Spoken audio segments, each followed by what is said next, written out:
Live? Fingers crossed we're live. Hello! Hello, ladies and gentlemen. Hope you're all doing well. Welcome back to the channel, and to our playthrough of Sly Cooper and the Thievius Raccoonus. The first in a series of playthroughs, a 4-part series, where I'll be going through the entire Sly franchise, which, is near and dear to my heart. As I explained in our first broadcast, there's only a couple properties that evoke a greater sense of nostalgia and warmth in me, in the gaming space, on the same level as Sly. Like, this is special, special stuff.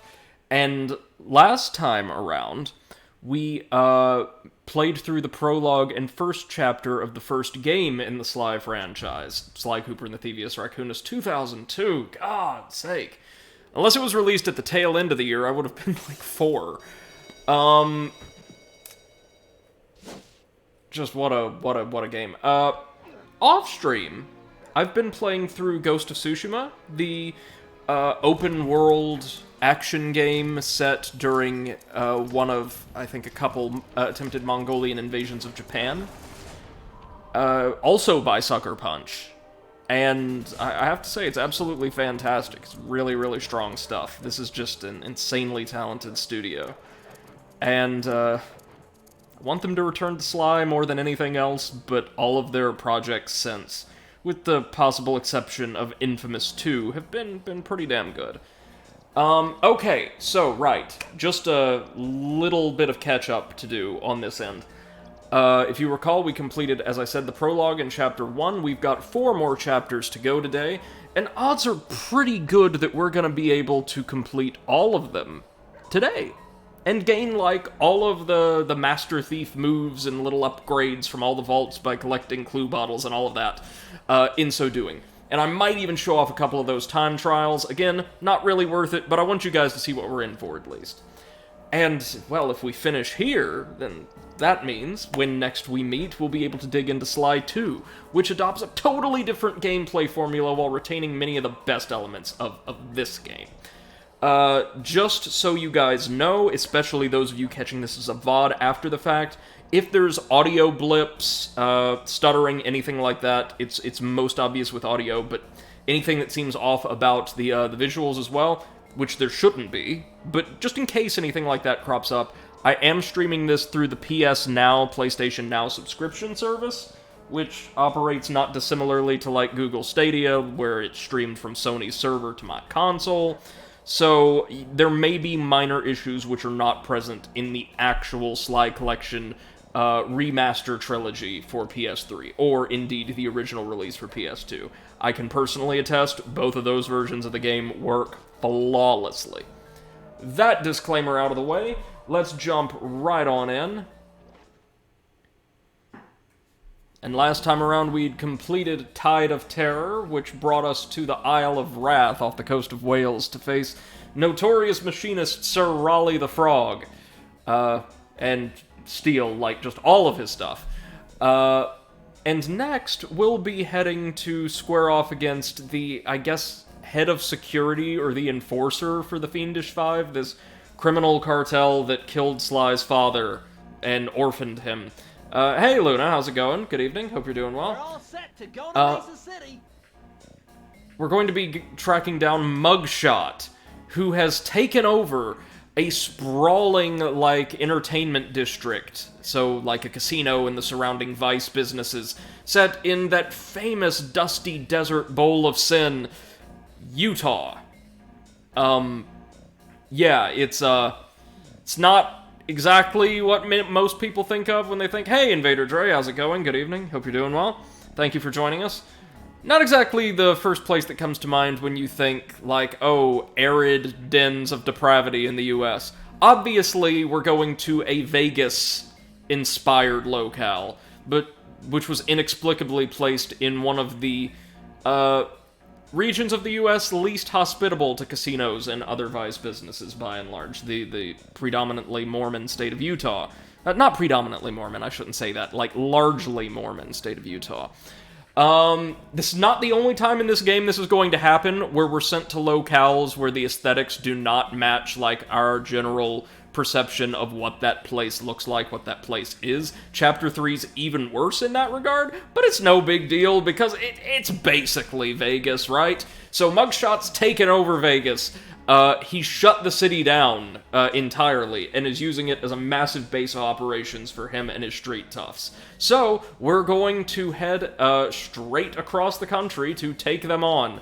Oh, visually, guys, this chapter is incredible. You can already tell, looking at the little displays here in the van, that the color palette here for the chapter, predominantly, is much, much warmer than that of Sir Raleigh's chapter. Sir Raleigh's chapter had a lot of blues and greens to evoke this aquatic aesthetic, a lot of cool colors everywhere. A lot of the illumination was like purple or greenish, But here, everything's going to be very, very warm. There's going to be a lot of yellows and reds and, like, tans, oranges, things like that.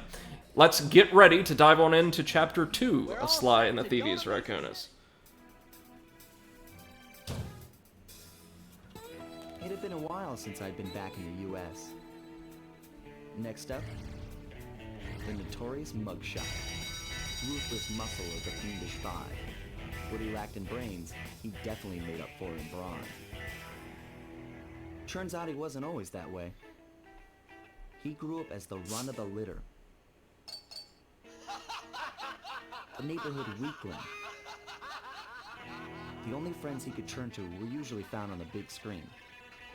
It was there that he spotted his first gangster, and he knew instantly that that's what he wanted to be. He spent the rest of his youth working real hard to get there, fueled on his dreams of great power and respect. With enough perspiration, he realized that dream. He'd become a hard-boiled, street-brawling, tough-as-nails gangster, ensuring that he'd never be kicked on or pushed around again.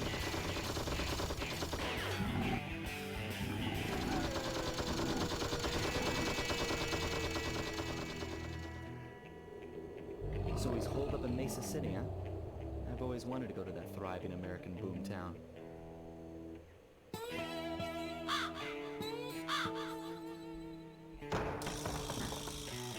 Yep, it's time to invade a casino. Oh, you guys know how much I love my casinos. Drace has been doing good, just got a new kitty cat a couple days ago, so I've been busy. Oh, how lovely! Congratulations! Oh, I just love cats. So yeah, welcome to Mesa City. Specifically, welcome to the outskirts of Mesa City. This is our intro stage. And we're going to have to very, very gradually work our way inside to Mugshot's compound, which is just a massive entertainment district that he has largely, I think, destroyed the inroads to and fortified. Oh, this chapter's so flashy. I love it. I love it. I love it. I love it. Oh, but remember, we also got a brand new move from defeating Sir Raleigh, the Ninja Spire jump, which we're going to learn a bit about from Bentley as soon as we climb this gate. Notice, the coins in Mesa City have the dollar symbol engraved upon them. Like I said, we'll be seeing a different design for coins in every single setting in the entire series. That's really, really cool, I think. Gives, it's one of many ways in which the game adds a sense of aesthetic distinction to its locales. Look, you could see Mugshot's garish neon fire hydrant sign in the background. Oh god, this is so good. Luna says, can't complain about today, but still have to deliver a car at 10:30. I see. Well, hey, I'm glad it wasn't too bad, though. Where is everyone? I don't know, but it's starting to get You got this, man. Just hang in there. It's like I said, it's gonna get maybe not better and better, but you'll get more and more used to it. Section of the Thievius Raccoonus. You mean the Ninja Spire jump? Yeah, do me a favor and read me the instructions again. To landeth safely upon diminutive points, leapeth lively and presseth the triggering device with the round geometrical object emblazoned upon it. So jump and hit the circle button to land on narrow spots. That's a rough translation. Right, so Ninja Spire jump. Here's it. Well, they explained how it works, but here's how it looks. You can only activate it from midair. Just press the circle button, and you will instantly home in on and attach yourself to narrow points, or narrow landings, such as this.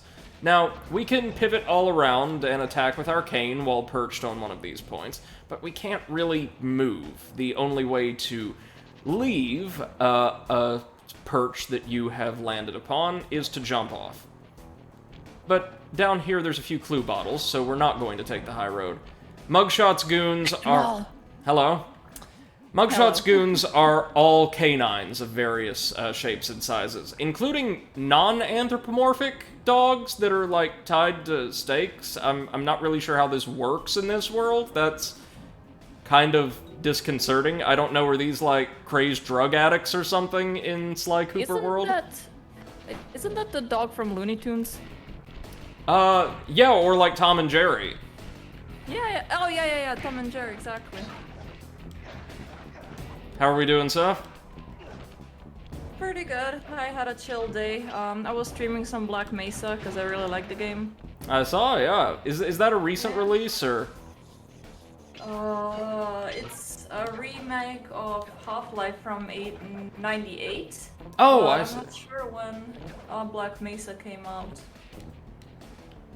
Let's see, we'll need our But it dive was a for fan this. remake. Oh, so one of the good fan games. Dre says Spike is his name, I exactly. believe. Yeah, from Tom and Jerry, you're right.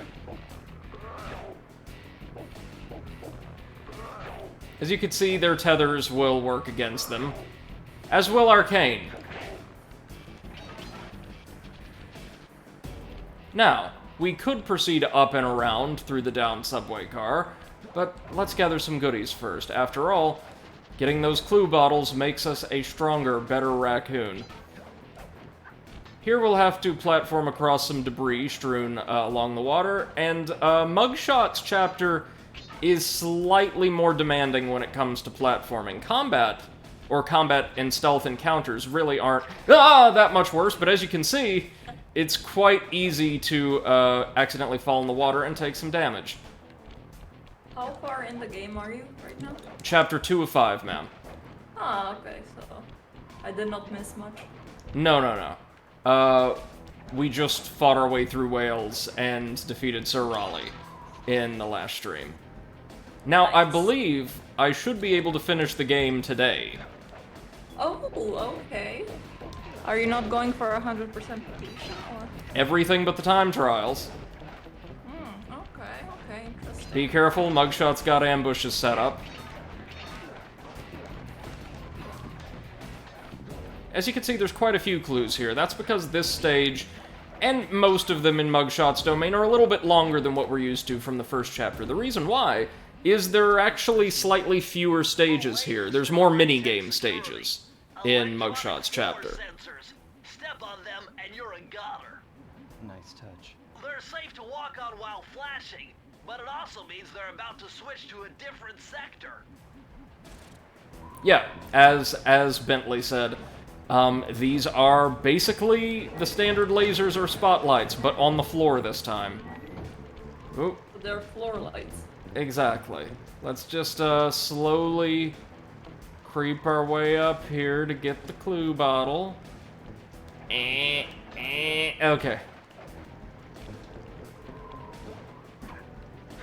It is also very likely I will miss at least one bottle first time through this stage. That's fine.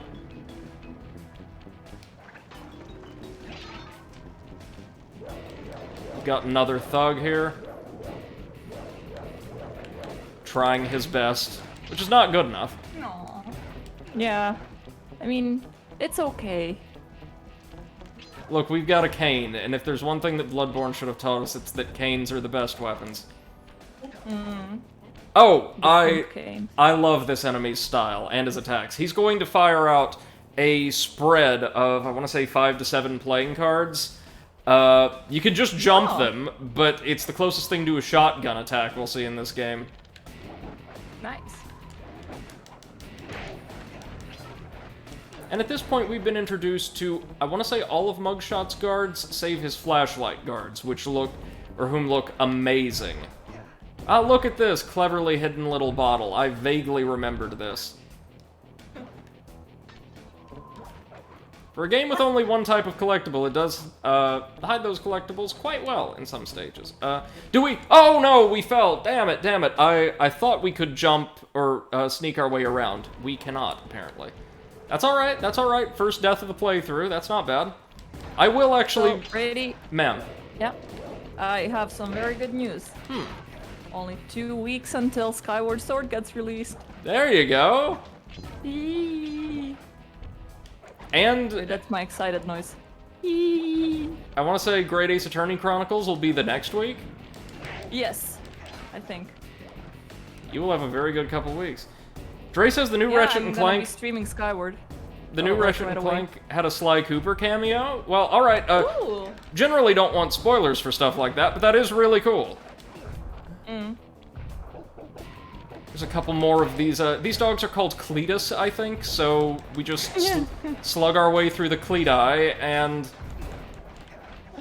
gather the clue bottles. Yay, Alright, Cleti. we've got more pistons. Oh, Hollow Knight really conditioned me to fear those. Alright, we've got...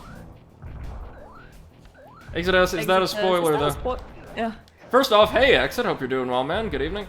And yeah, kind of. Like, God, I want a proper Sly 5 more than anything, but time will tell Sly 5. if they're interested in providing. So we gotta find a way up onto that crane to get the clue bottles. 1 second. There we go. Can we just jump up there? Maybe. Maybe. Oh, we can. Lovely. Woohoo!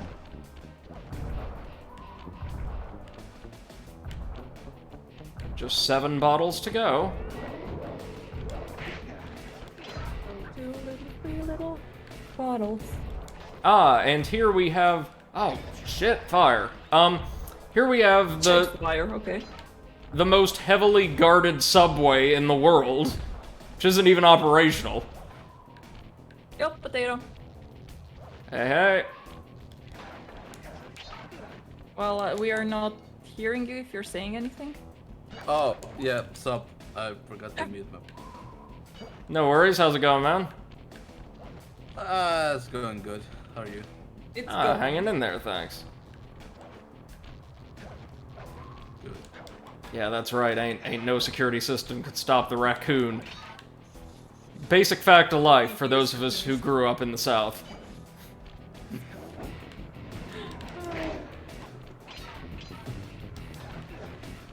Ah, and will this be all of our clue bottles? It will, it will. Now all we have to do is find the vault. Bon Easier appetit, said than exit. done. Alright, man, take care, hope you enjoy your dinner.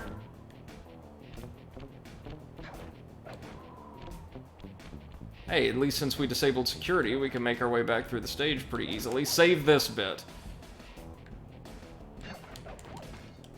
Alright. It's trickier than it looks because the rocking of the subway car will occasionally lower those hooks a little bit closer to the water than you'd like. Alright, where's my vault?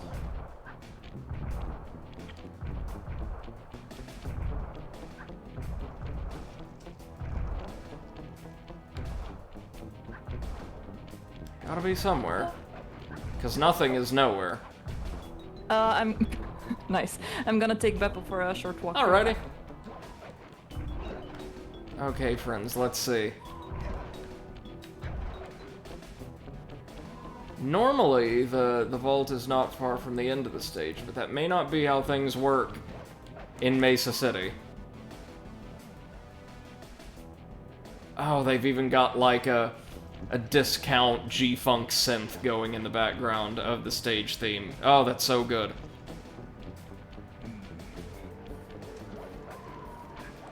Where, oh where, is my vault? With my special move that probably won't be useful, but will be a nice little vanity item.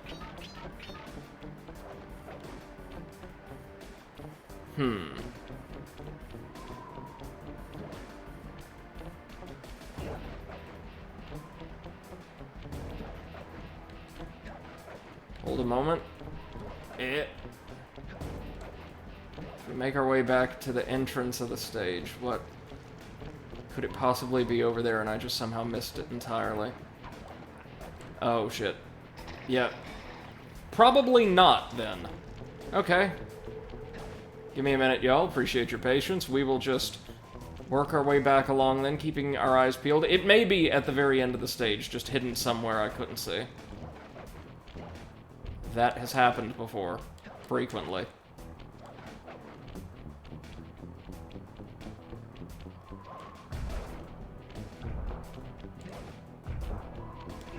Nothing back there.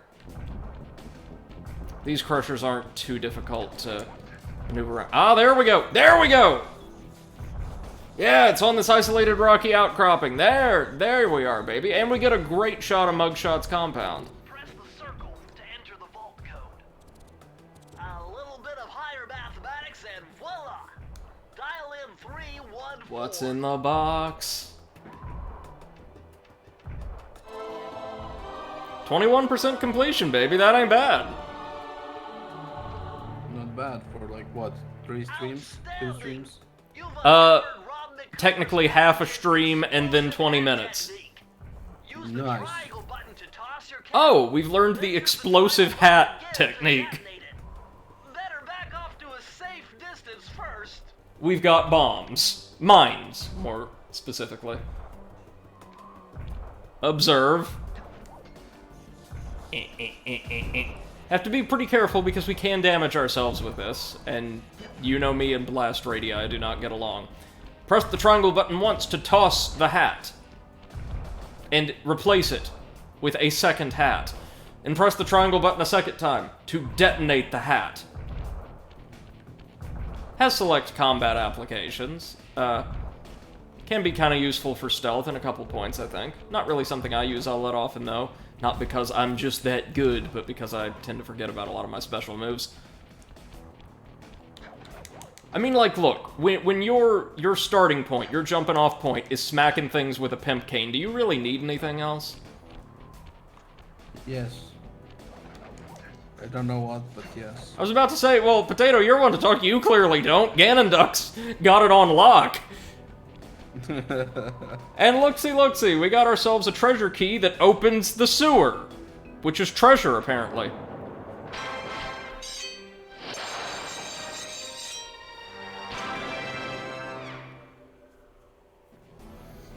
Let's release the funk of 40,000 years.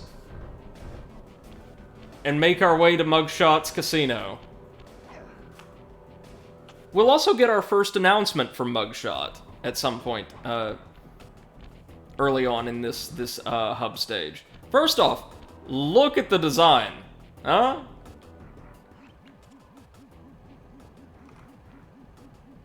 Like I said, Sly Cooper does this beautiful thing that Psychonauts does as well, where the art is predominantly biased towards asymmetry. There's lots of uneven measurements and designs. The edges of a lot of character and environmental designs are a lot sharper than they were in Psychonauts, but you still see this kind of almost melting, bending design, like curving outward and inward on a lot of things, a lot of people as well, to communicate kind of surreality, or more specifically, a cartoony, unreal aesthetic. I really like that. Oh, and we also get to see Mugshot's flashlight guards, who are the coolest looking guards in the entire series. Look at these guys! Sunglasses wearing, cigar smoking, beautifully dressed, I think Dobermans, with Tommy guns. And they don't patrol as much as they strut. Oh god, I love these guards so much. Alright, let's get ready to hear from the big boss himself, though, after probably an announcement from Bentley. Well, this mugshot certainly isn't shy. Okay, so we know he's here somewhere, but how are we supposed to find him? Mesa City is a big place. Given that he's a bulldog, it seems only reasonable to assume that he'd choose to live in a giant fire hydrant. That's some sound logic. Yes, Mugshot lives in the fire hydrant. Find a way to break into the building's base. Oh, Sure. I'm sure I'll think of something. So we need treasure keys to do something with that car. But first we need to get past the guard. Just wait for him to turn about. There we go.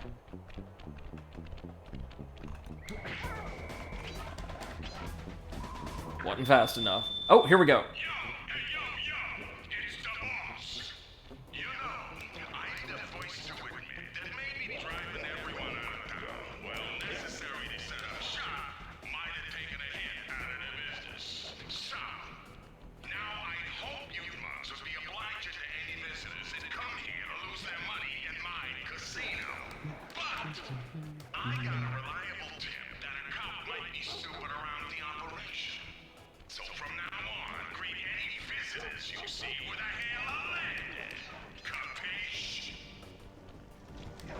Yeah, so apparently there's a police officer, or Mugshot believes there's a police officer skulking around the place. He, I guess, has absolutely no idea that we've been infiltrating his operation as well. What's this? Okay. That's not what we were going for. That was a minigame stage starring Murray, which we'll get to shortly. There are actually 2 Murray minigames in this particular chapter. We can access both of them right here.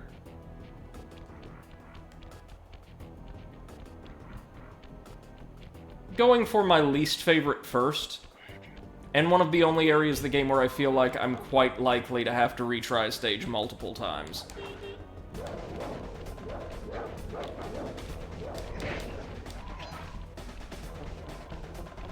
I believe it's...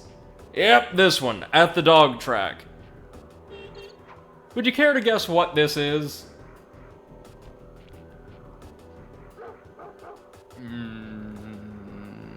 No idea. It's a race. A race in our van. Oh. And we're going to be racing several of Mugshot's goons in absolutely beautiful, totally unique-looking cars. Like, each other racer has a totally distinct model and shape for their vehicle, which is kind of cool. Something you'll never see again, right? It's a pretty basic race, I want to say. You just control the van with the left control stick, gather up little turbo boosts from these red and yellow canisters scattered throughout the track, and press the square button to use them, consume them for a short burst of speed. It's a 3-lap race, very, very basic. But I do remember this being a little tricky at times. So we'll see how well I do after not playing this game for years, alright?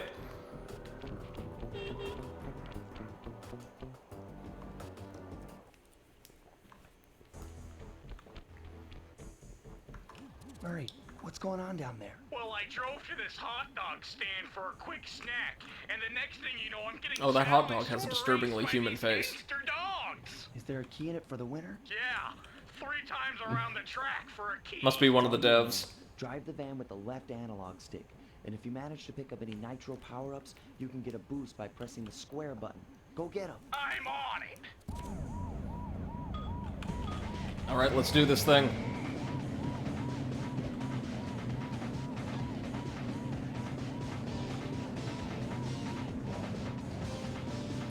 This reminds me, oddly enough, of the races from Crash Bandicoot 3. Which, for the record, were much harder. We generally want to use our boosts on straightaways to maximize their effectiveness.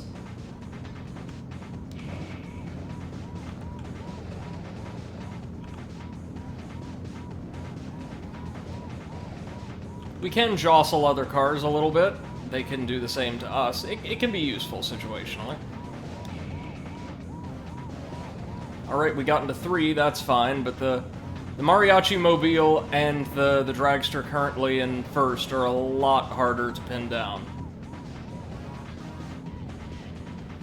Fortunately, we've got a lap and a half in which to do it. And these racers in the lead are bizarrely fond of just passing by turbo boosts entirely. There we go, that time they did. Now, I don't think the other racers will use turbo boosts, they just have a slightly higher base speed and start out ahead of us. It's a nice little touch that I believe the dog catcher's car has a constantly blaring siren that is audible when you're in its vicinity, and the mariachi band actually have music that plays as long as you're near them. This game has a lot of beautiful little stylistic touches. You'll notice many of the billboards scattered around the track are advertising services of the other members of the Fiendish Five. Sir Raleigh was obviously running some kind of power company or offering power services. Hey! Shoot, got on our first try. Good job, Murray, and your monster van. Seriously, look at those tires. And yes, Murray has his own key-gathering animation and jingle. It's great.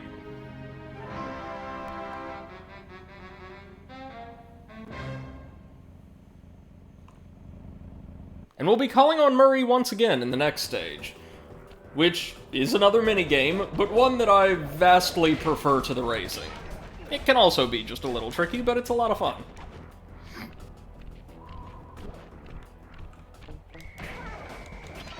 Oh, how did the horror stream go, Potato? Went well. I played some Phasmophobia. It was fun. Is that game really all that frightening? I've never seen it, so... There's some jump scares, and when you have that soundboard that lets people scare you. Oh, the Twitch integration, yeah. Yeah. I would imagine on Twitch, though, it's like 10% screamers and 90% just fart noises echoing through, like, the halls of abandoned schools. No, you can pick your own, like, what you want to put in the soundboard. Alright, Murray's Big Gamble. This is a turret shooting escort mission. We're gonna have to use a security turret to pick off,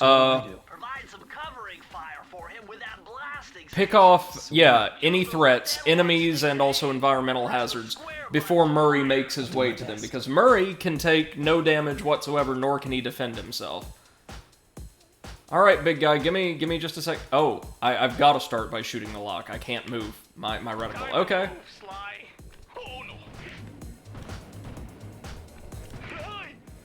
So something will always be ready to kill Murray, like behind all of these shutters, around, you know, just every corner. Something will want to kill our pal. And it's up to us to make sure that doesn't happen too early on, anyway.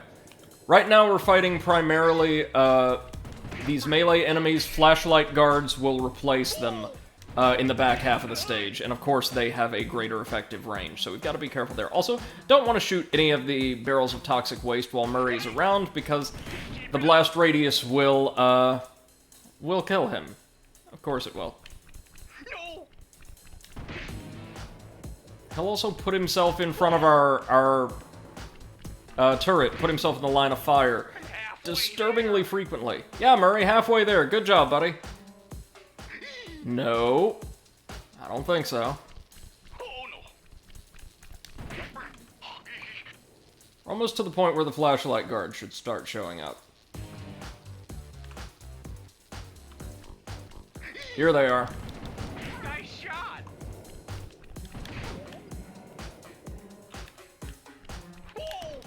Whoa! Oh, yikes. That one was hoofing it.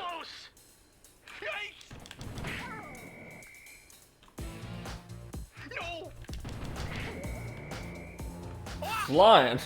Luna says, and his name is John Cena. Was that one of your, chat intervention sound bites, Potato? Yeah, it was. Of course it was. That one's really loud. Great. So there we go, that's 3 treasure keys in no time at all, including both of this world's minigame stages. Now, though, it's time for Sly to do what he does best. Break and enter. And then break again. Oh boy. Kids, we're in for a real treat. Next. It's probably my favorite stage in the chapter and one of my favorite stages in the game. We're going to be infiltrating a ruined but still very glitzy casino, the Boneyard Casino, and look at how beautifully it's lit with all of these tire fires. They've really captured the spirit of America in this this setting, I believe. Yeah, it's lit. Well, no, I was about to say it's way too hot, everything's broken, and everybody has guns. It's nice.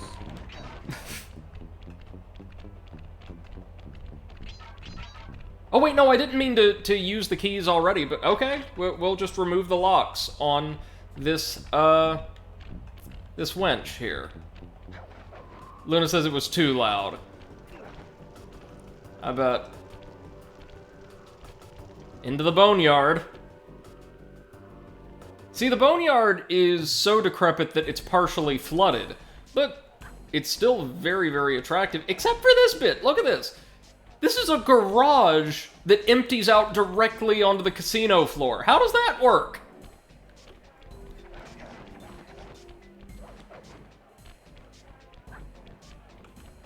Alright.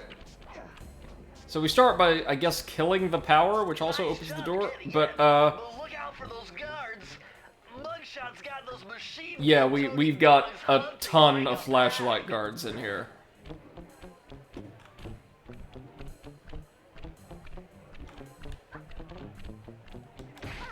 Four of them, to be specific. So what we want to do is take out those at either end of the perimeter first. Ooh, that was close. Oh, no, no, no! Oh, Lord! They actually do, draw aggro when their compatriots do. Shit! We actually died. I was not expecting that, guys. Sorry about that. I forgot. Yeah. This only happens here. It's the only time in the entire game it does. But if you aggro one of these guards, and remember, flashlight guards work a little strangely, where, if one of them, or no, their effective detection distance actually goes a little bit behind them. So oftentimes when we're smacking them, we'll also be alerting them. But if you alert one, the others will be alerted as well. So, a couple ways we could deal with this.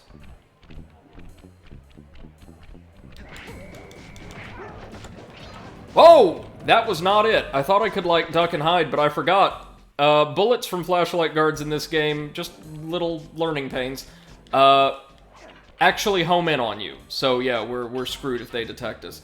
So in fact, for once in this playthrough, it might be better to actually practice stealth. This is the only time where this should happen.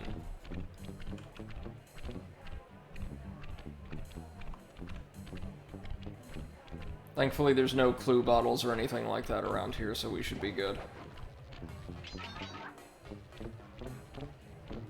Oh wait, no, there are. In that one avenue. Okay, so a couple things we can do. Like maybe... Nah, that wouldn't do the job.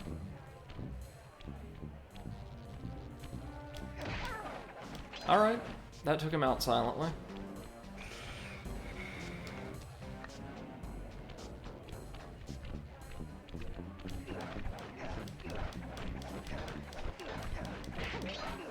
There we go.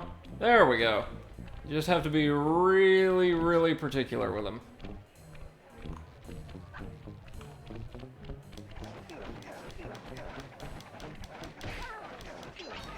You've got to catch them basically on the periphery of your cane's effective range to avoid sounding the alarm. There we go.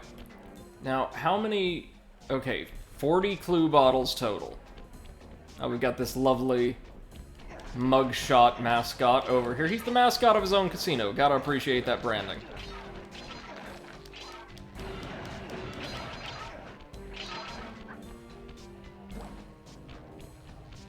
He's the Colonel Sanders of unethical gambling practices.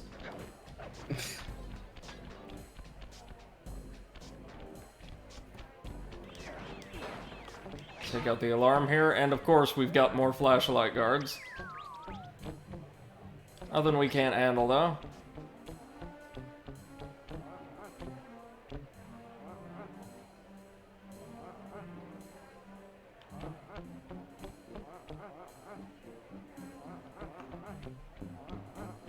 And this will allow us to get the clue bottles nice and safely, but not the ones directly in front of them.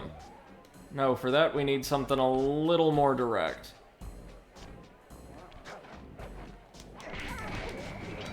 Fortunately, they're close enough together that we can wipe them out without taking a hit. That will very rarely happen with flashlight guards, but let's be grateful of those opportunities that we have to do so. Okay, now we've reached the flooded portion of the casino. Like I said, not exactly in the best shape. But let's platform across these really garish $sign-shaped chandeliers. That's kind of great, actually. Get ready to wipe out another guard.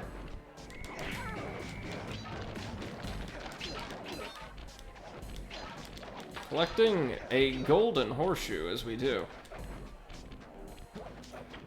This little set piece, can we interact with it in any way? I don't know. But I do know that there's some clue bottles scattered around this little gallery.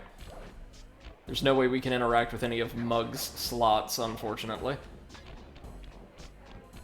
This was before EA was the EA we know it as today, so no, we cannot actually gamble in our children's game. I say children's game. This I'm sure was. they can get a remaster to add that. Okay, I'm back. Welcome back. Hi, back on potato.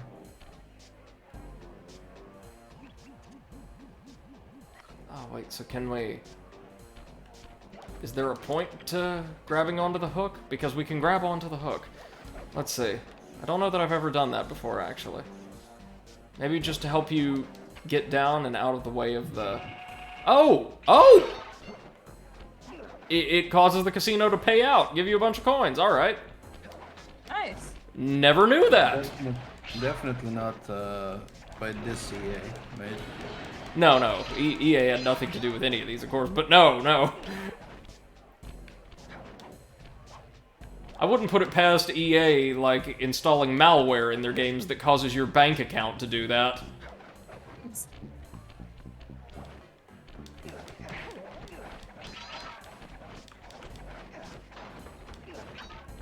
This is one of the best stages in the entire game for coins, and subsequently for horseshoes and extra lives. Because there's so many items, like the mugshot standee, like the slot machines, that just bleed coins when struck, like far more than average. Nice. Which makes sense, we're robbing a casino, a very lavish looking one at that. Well, there's our treasure key. It's up atop the giant roulette wheel up there. We'll make our way on over in just a bit, in a very roundabout, Cooper-esque fashion. Alright, so the roulette wheels. For the most part, they're not too bad. You just hop in a compartment, right across to the other side. Nothing wrong with those, except when, I guess, the collision detection gets a little screwy. There we go. I have no idea who would flood such a beautiful casino, though.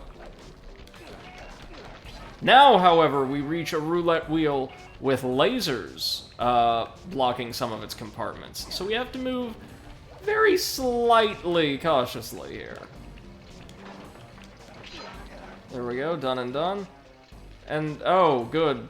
Peeing cow fairy fountains? Those are what are flooding the entire casino? Alright. Sure. Fine, mugshot.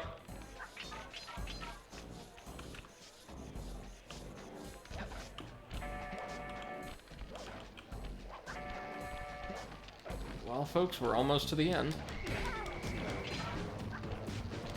But now we've got vertical laser barriers being projected from stacks of dice, apparently. I love all of the theming here in the Boneyard. There we go, that'll disable those security measures.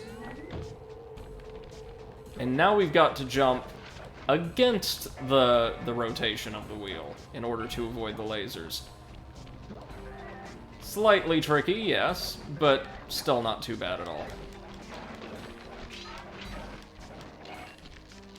And we are going to be 1 bottle short? Is it possible I missed one? Or nope, it's up here on the scent sign chandelier. And what will all of these clue bottles unlock collectively? Man, I'm getting swift with deciphering these codes. Dial 338. 338. Yes, sir, Bentley.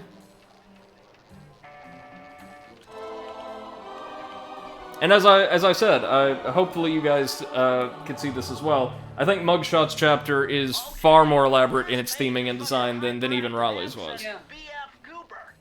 Here's BF Cooper. speed up the clock. That's great. Perfect for those long stakeouts.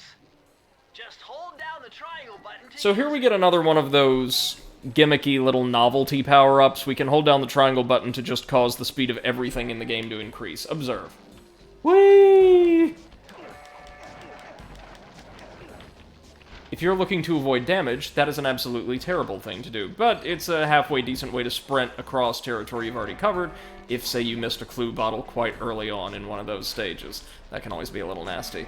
Alright, let me explain how this works before we jump down. The roulette wheel is a very simple challenge. The key is locked behind a 3-tiered, well, locking device, a very elaborate one. And in order to cast it open, we're going to have to jump around the roulette wheel until we land on that green key-patterned slot 3 times. But with each landing we make, each layer of the defenses we peel away, additional security measures in the form of lasers, and I believe just lasers here, will be added to the roulette wheel, causing us to have to jump a little bit more carefully our next time around. Sly, this giant roulette wheel is spinning too fast to jump counterclockwise around it. And yep, we can only jump one way. Try to land on the green section. There we go, once more. One more full rotation and we'll have our key. Easy keezy.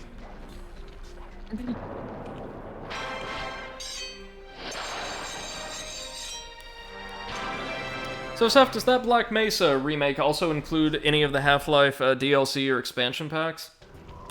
I honestly don't know. I need to ask MC that. He seems to know and like that game quite a lot. I'm still, I think, going through the main game. Alright. Oh, I And can't... it's been now like more than 10 hours. I can't believe we missed this. After unlocking the winch, we were supposed to smack this little switch, causing the car to be lowered and then back up straight through the barricade that Mugshot had erected outside the Boneyard. Interesting. But since we removed the locks without hitting the switch and went to do another stage, when we loaded back in, it just acted as if that world state change had already happened. That's a shame. That's a cute little set piece. Alright, though. Regardless, welcome to the Boneyard Casino proper. We need to find our way through Mugshot's mug and into his fire hydrant penthouse. And that will, of course, be through the check-in desk. Sure.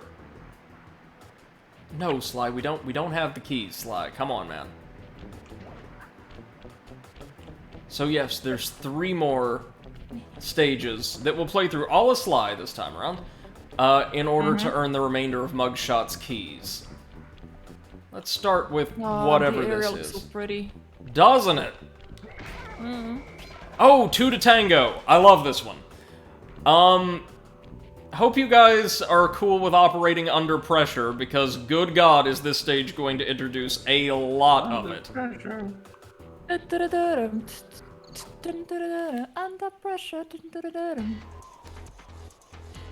This is one of a couple stages where we're going to be under attack more or less constantly. Filthy. I thought you were going to be under pressure. The only way to get to the key. Same difference. My locator tells me it's in a jewel case somewhere Under near pressure. Mugshot's penthouse. So we're clambering across the rooftops of Mesa City.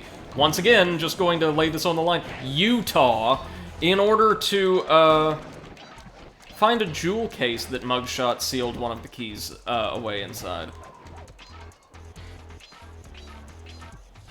But that complication I mentioned? Yeah, Inspector Fox is here. Sly Cooper. About time. Oh, yeah.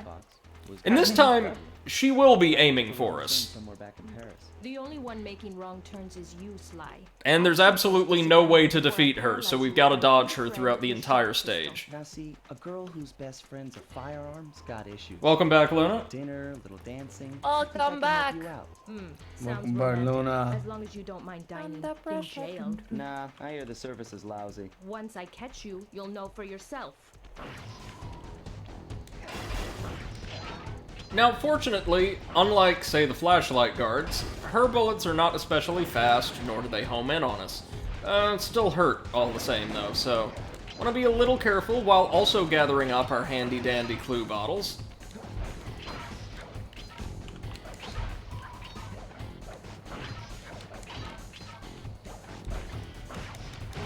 And certain environmental objects can actually offer us limited degrees of protection from individual shock pistol rounds. Nothing you want to rely on, though.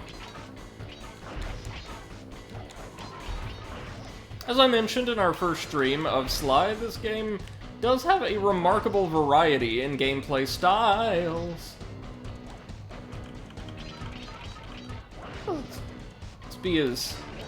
And most of them do play quite well, even the races, which I'm not especially fond of, just because of the way I feel about races in my platform games.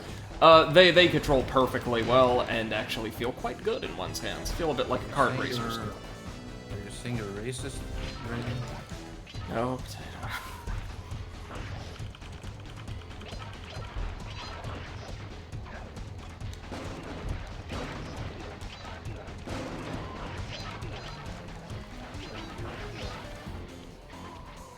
She's firing them in parabolic arcs. That's a little odd. Implies these, like, rounds of pure, electrical energy have some kind of weight to them. We get a brief reprieve here as we head inside the, it's not exactly a casino, the apartments? Yeah, very nice apartments. Oh, look, the poker-playing dogs with their eyes censored out. And yes, Luna, it's Inspector Carmelita Fox, a fan-favorite character. And certified badass.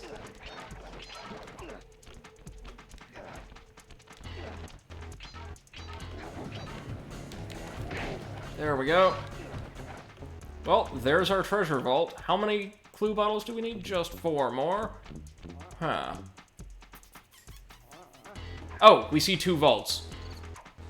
One apiece under the watchful eye of a flashlight guard. And again, Seth, can we appreciate how beautiful the design for Mugshots flashlight guards is? Yep. Dobermans. With Tommy guns! Yes, Wearing and doing suits! circles with the smoky thing. Yeah, cigars! Like... Son of a bitch, puppy! Get down. What did she do?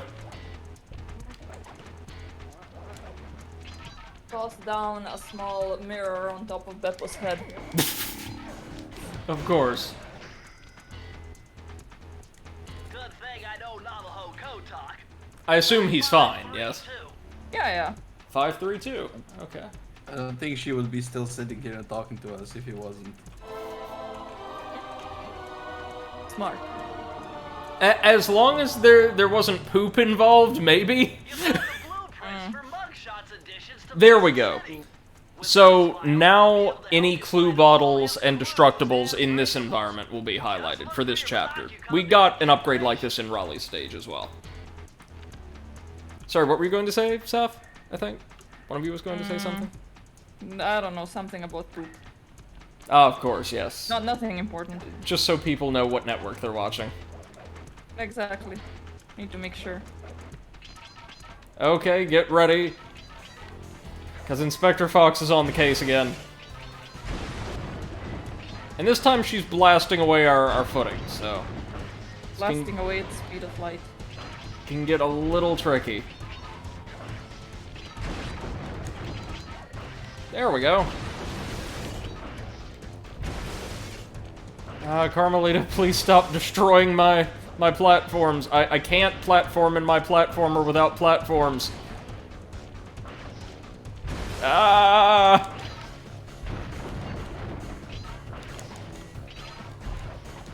There's the jewel case! Shaped like a fire hydrant because dogs. Oh dear.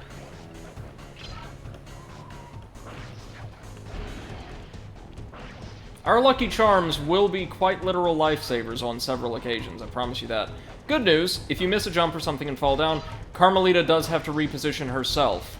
So, let's destroy the jewel case, and in so doing, sever the connection of this mugshot balloon to the rooftop. You can't run forever.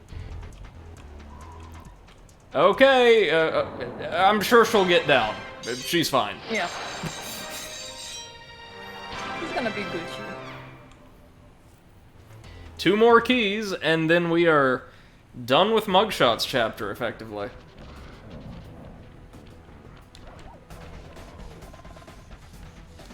Making some rapid progress today, friends. Picking them up and putting them down, as they say.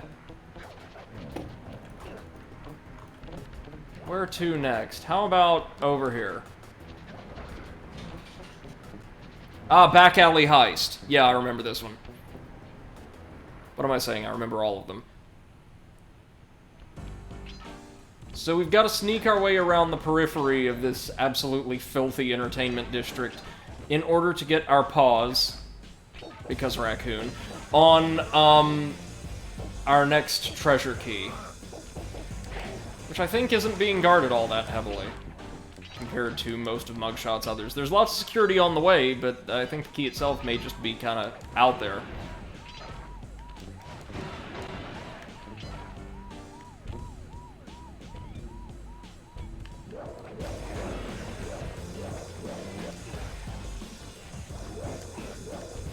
This is about as close to a 2D side-scrolling stage as we're going to get in Sly. And it's pretty good. I gotta be careful with these AC units now. We can get a little bit of air off of them, but they will fall away after we bounce on them. So, careful. Let me climb up this broken-ass ladder. Look at how this ladder is connected to the catwalk above. Look at this! This isn't safe! This is like a stick of chewing gum and a prayer.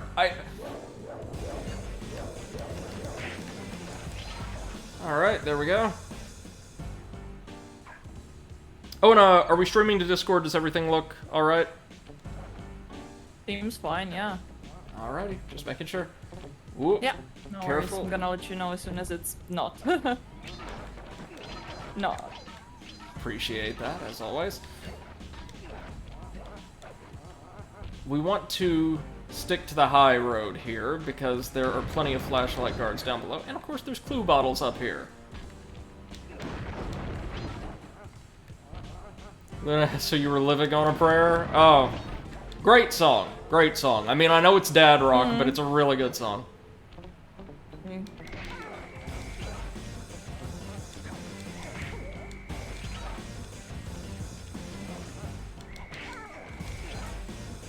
Love that you could hear the combat sting, music sting start and then fade away like 3 times.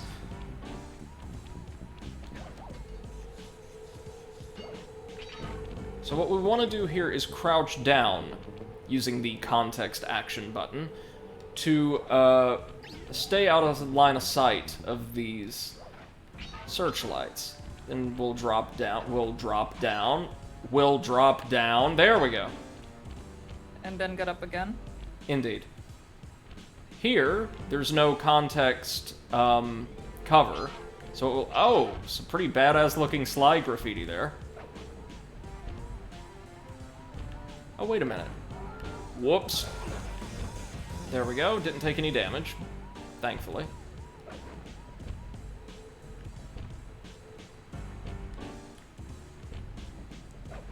Here we want to destroy all the clue bottles hanging from the winch, or running along the pulley system. I think there's 5 total.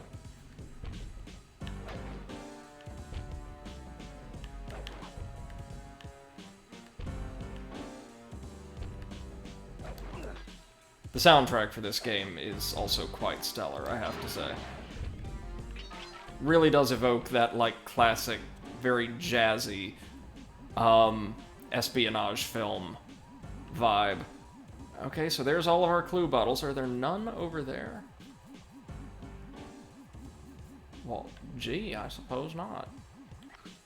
Okay. Let's bounce. No! No, I missed a bottle! Oh! Shit, missed a bottle. Okay, we're actually going to die here, just so that I can get my bottle. After gathering all the others, actually, that would probably be safest. Unless there's a checkpoint here. Nope, nope, we're going to sacrifice ourselves.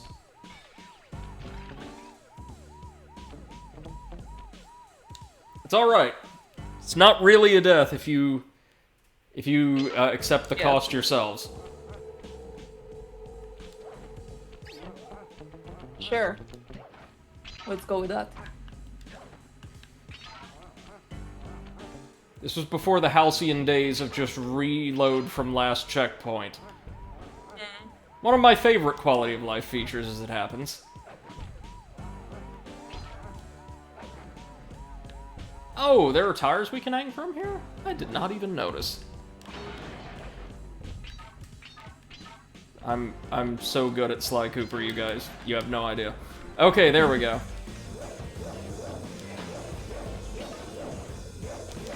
Now let's make our way past Ipso Fatso, or whatever his name is. Up we go.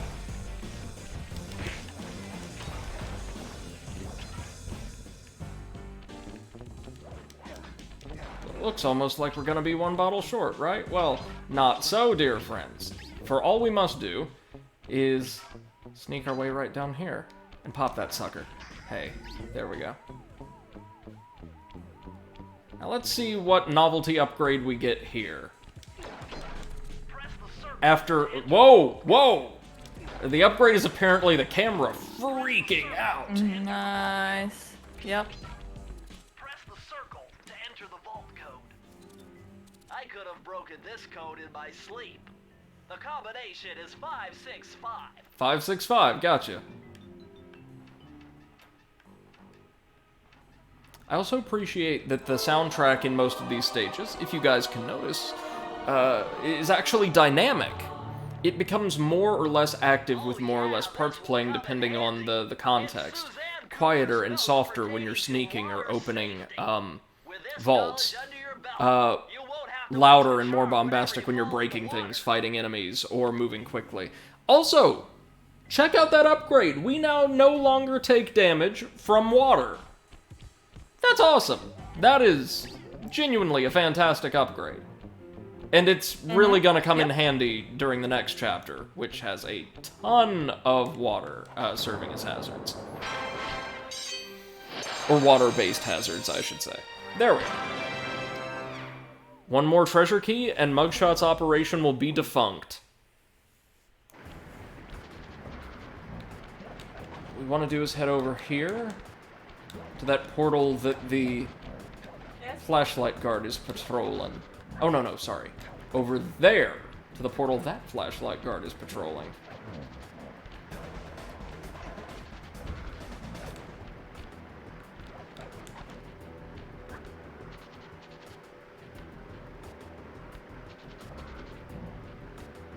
Let's not go for it. Straight to the top!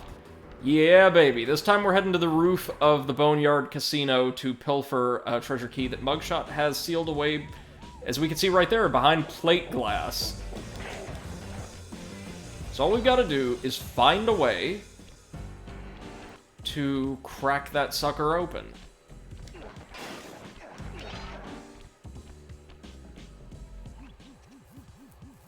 I have an idea. First things first, though, of course, dear friends, we want to gather up our clue bottles. And be careful now. Some of these clue bottles, those suspended on these cars, hanging precariously off the roof via magnets, can be lost for the entirety of a run. Because as soon as we set foot on one of those cars, it's going to cause the connection between the magnet and the wreck to give way, and the platform will plummet just a few seconds later. So you want to get in and get out. See those neon tubes?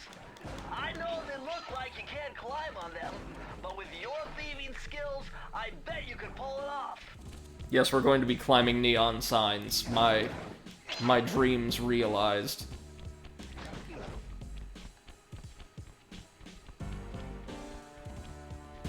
Sorry, is that an advertisement for a business called the Bone House? Alright.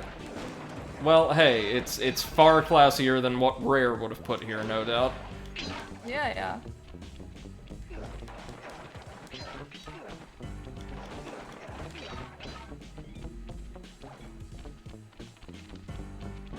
Now, have you guys played any of Sucker Punch's other offerings? Rocket Knight Adventures, Infamous, Ghost of Tsushima? Nope. Played the latter two, and they're both really good IPs. Oh, interesting. Ghost of Tsushima is probably the best open world game, and only really super enjoyable open world game I've played since Breath of the Wild. Depending on whether or not you'd count Insomniac's Spider-Man as an open world game, I kind of wouldn't. And Infamous are also fantastic games, even though the PS4 launch title, Second Son, was a little on the short side. Gameplay, world design, the focus on, like, regular people as superheroes with over-the-top powers, phenomenal. Nice. Let's climb our way slowly but surely along all the mugshot, neon.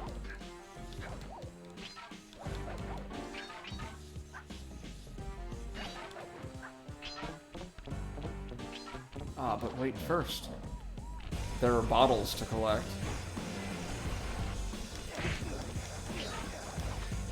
A lot of them. Mugshot stages generally have had more than Raleigh's, even though they're not considerably longer. They're just packed a bit more densely.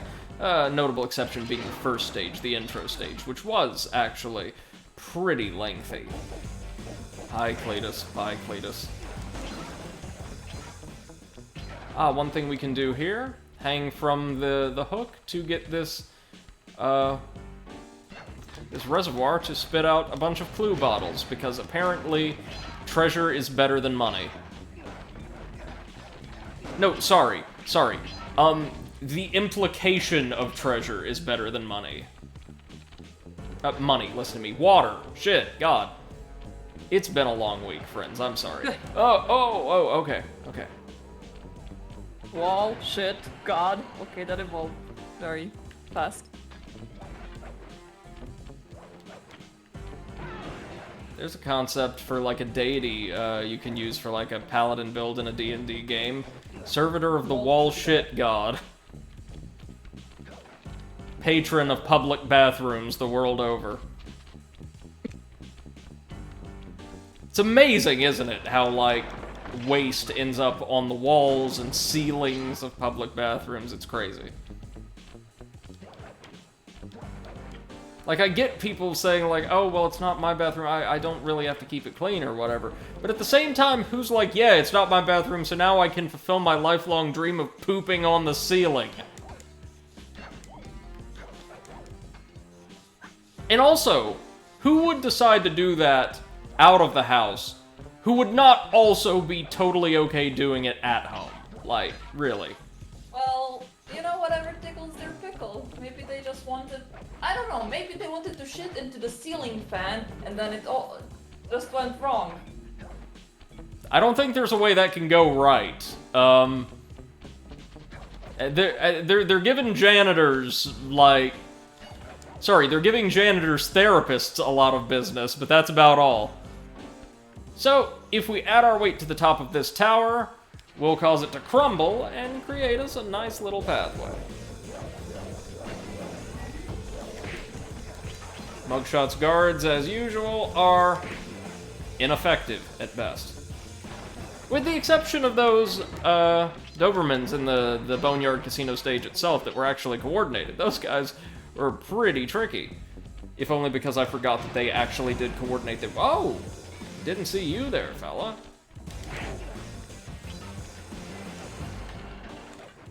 This is now the part of the game where we will take hits, you know, more frequently than you'd like.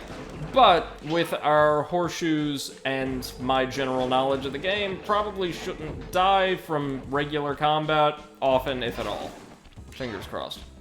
I got a voice message for the 2-bit thing who's making God damn it, I was muted. I wanted to ask you, Brady.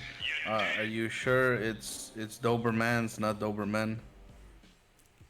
Yeah.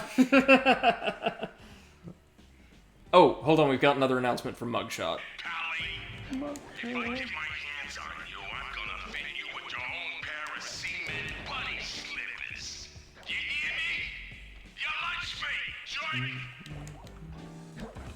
Yeah, so Mugshot is very much like a stereotypical gangster, like a mafioso. But also not the brightest tool in the shed. He's not the brightest tool in the shed. Sorry, had to. Shrek was not as good as we remember it being, and we all know that, right? Yeah, we are aware of that, but it became such a cult classic that it's like, yeah. Not as good as we remember it. It was better. Like I said, I've said, weird thing about our generation, like, we have these, like, pop cultural base premises that seem to be totally inviolate in our minds. Like, no matter what, regardless of actual quality, in our minds, in retrospect, Shrek kind of has to be amazing, because so many memes and so much, like, discourse is swept up around that, right? And similarly, Sonic has to be bad, regardless of the actual quality of the franchise's products, because there's so many jokes, there's so many memes, there's so much culture based around the presumption that Sonic is bad. That's my theory, anyway. Shrek and Sonic, two sides of the same coin, believe it or not. You're welcome, Internet. Okay, last clue bottle is right over here at the end of the crane, which is just precariously perched right up on the end of this this roof. I think Mugshots Casino is actually violating more OSHA regulations than laws. 140 to figure this one out. Dial in 468. Need an IQ of at least 140? Bentley, buddy, I am not far off. What do we have here? What's in the box? Aha! It's Sir Andrew Cooper's thief replica technique. Ah, yes. To make fake stand This ability allows us to create decoys, like Use the triangle button to put together little a standees that we can plop down, say, in the path of flashlight guards, to take an attack for us, which will then cause the guards, I believe, to go into their standard celebratory animation they launch into after landing a hit on us, and leave them wide open to attacks. Also, look at this standee. It's perfect. It's a perfect replica.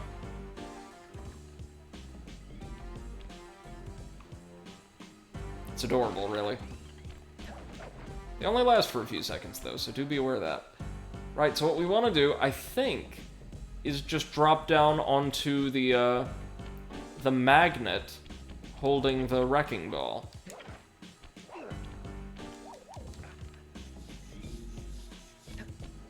And then, like magic, the whole thing just swings around and crashes straight through Mugshot's sign into a building, then drops, giving us access to the treasure key. I'm sure that's how construction works. Don't question it. And with that, dear friends, Chapter 2 is just about done, and we're ready to take on Mugshot in his penthouse. Mugshot, in the base game, bless you. Bless you again. Oh, thank you. Gesundheit. In the base game, at least, things are a little bit different in the port. Mugshot was the hardest boss in the game, probably. Which is to say, not very difficult, but maybe took a little bit of learning as a kid. He's also one of very few bosses in the entire franchise, maybe the only one in the entire franchise, who we will never directly touch at all. As you've seen through the statues, marquees, and other goodies depicting his likeness throughout the stage, Mugshot's very, very, very large and has strength proportionate to his size. So there is no way that Sly, despite having an awesome pimp cane and seemingly being able to kill anybody else with a single swipe of the cane, can take him on directly. No, we're going to have to get a little bit creative. But first things first, going up.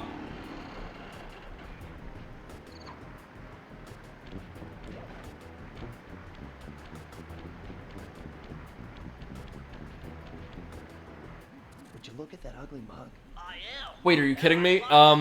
So now they're playing the briefing that would have played before we gathered the treasure keys, just because we didn't trigger it by standing on this landing. Within that giant head. So, how do we get in? Behind this locked wall, there's a lever that summons the elevator. But you need all 7 keys to open We've it. already unlocked the wall, Bentley. Bentley, are you okay? Should I call somebody? Oh wait, you're my mission control. I can't call anybody else. Alright, let's do this thing. Let's meet the boss. Last call.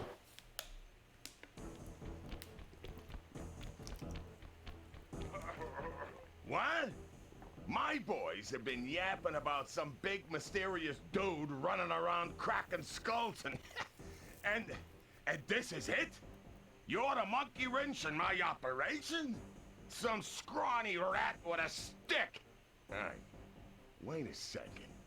I seen that stick before. Maybe when my father knocked your block off with it. Your father? Wow. You're a Cooper? You know, that Thingus Rackamagookus had a lot of nice pictures, but way too many big words. So you don't mind just handing it over? What? What, are you kidding? You break into my place, steal my stuff, trash the joint. I feel transgressed and violated. Let's rock. Yeah, Mugshot has developed his upper body to such a ridiculous extent that he has to walk on his knuckles to support his frame. Also, his feet are tiny. So, let me explain how this works. Mugshot's fight takes place across 3 distinct phases. And in each phase, we'll be dealing with a different configuration of crystals and mirrors, which you can see laid out before us here. We cannot deal any damage to him with the cane whatsoever. And as soon as we cross his line of sight, Mugshot's going to open up with both of his submachine guns. Fortunately, his bullets don't travel so fast nor home in on us in the style of the flashlight guard, so we can avoid them kind of, sort of easily. And also, of course, use the crystals as cover. What we need to do is strike each mirror a single time. This will cause it to turn around and focus a beam of light pouring in through the very, very many windows of Mugshot's penthouse you can see in the background onto the crystal directly in front of it. This will, of course, channel heat into the arena, and if we channel sunlight into all of the crystals, they will in turn power up, I believe, the large crystal, or just diffuse so much heat throughout the arena that, combined with his non-stop fire, Mugshot will overheat his guns, causing them to effectively ruin while in his hands and deal damage to him. We have to do this 3 times with 3 different configurations. It's pretty simple, but mechanically different from what we did with Raleigh, and in fact what we'll do with every other boss in the game.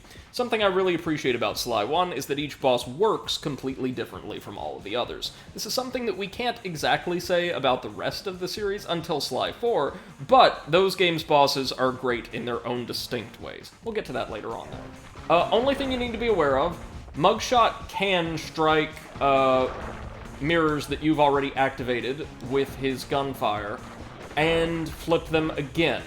It's very uncommon that that'll happen, and he never deliberately aims for them, but just heads up. Oh, guys? Yes, ma'am. Did you think maybe about what title we should give to the episode of yesterday? I have no idea, I'm afraid. Okay, then it's gonna be Potato's decision. As soon as he As it should be, yeah. I, again, muted myself without noticing. I also have no idea. I don't know. Bandicoot, the recipe for success. Put a $sign instead of S. I don't know.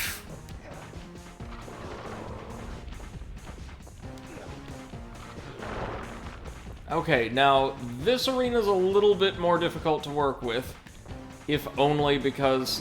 well, there's less open ground, and there's pits now. Joy. The configuration of crystals also requires us to go into, or onto these little promontories, beyond which there is virtually no cover between Mugshot and ourselves. So he has better, more consistent line of sight. Wait, he can't, yikes. He can't, pivot these mirrors back around. He can only do that during Phase 3, which does work a little bit differently, because he is now riding all the way up to the top of a chandelier.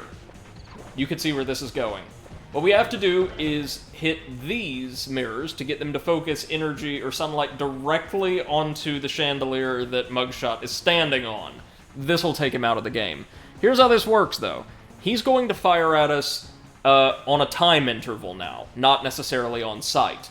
And what we have to do is make sure that we are perched behind a mirror, like this, whenever he decides to open fire. Like that. We then need to smack the mirror to turn it around. We absolutely cannot turn it around before he opens fire, or he'll undo all of the work that we will have done. And then very quickly use the Ninja Spire jump to hop across the little perches, and make it to the next mirror before he opens up again. Like so.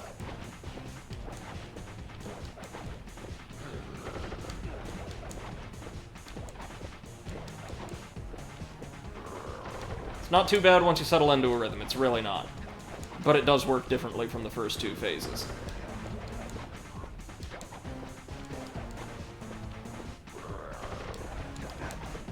Just one more, it looks like. Yep. And he's down! Woohoo! This is impossible. A little pipsqueak like you beating a big, strong bruiser like me? Also, if it was able to destroy his guns and burn him, shouldn't this chandelier still be blisteringly hot? You're gonna have to go down to Haiti and cross paths with Miss Ruby. And then believe you me, you don't want to be you. Mugshot's section of the Phoebius Raccoonus contained an entry from my gunslinging ancestor, Tennessee Kid Cooper. His specialty was the rail walk and rail slide. Moves perfected through a lifetime of theft in the Old West. Getting out of town proved to be a little more challenging than getting in. Having just missed us, Inspector Fox went for the next best thing and dragged that canine steroid case off to jail. That was the end of Mugshot's gambling empire, and Mesa City's citizens soon returned home. While me and the boys, well, we enjoyed the rest of our stay in America, and then returned to Paris. Sorry, was that Sly Cooper stealing Don Knotts' star off the Hollywood Walk of Fame? I've never noticed that before. Well, alright. He would have loved that.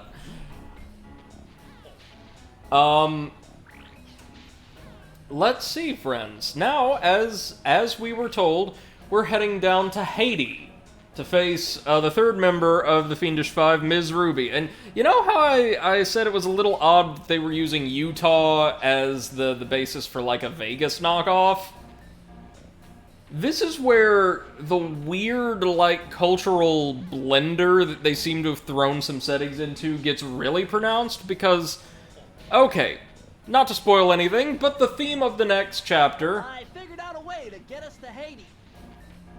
is Haitian Voodoo. Or, more specifically, New Orleans Voodoo. Like a showy, like, stage black magic tradition that was derived from a very real, very vibrant pantheistic tradition called Haitian Voodoo, the Voodoo religion.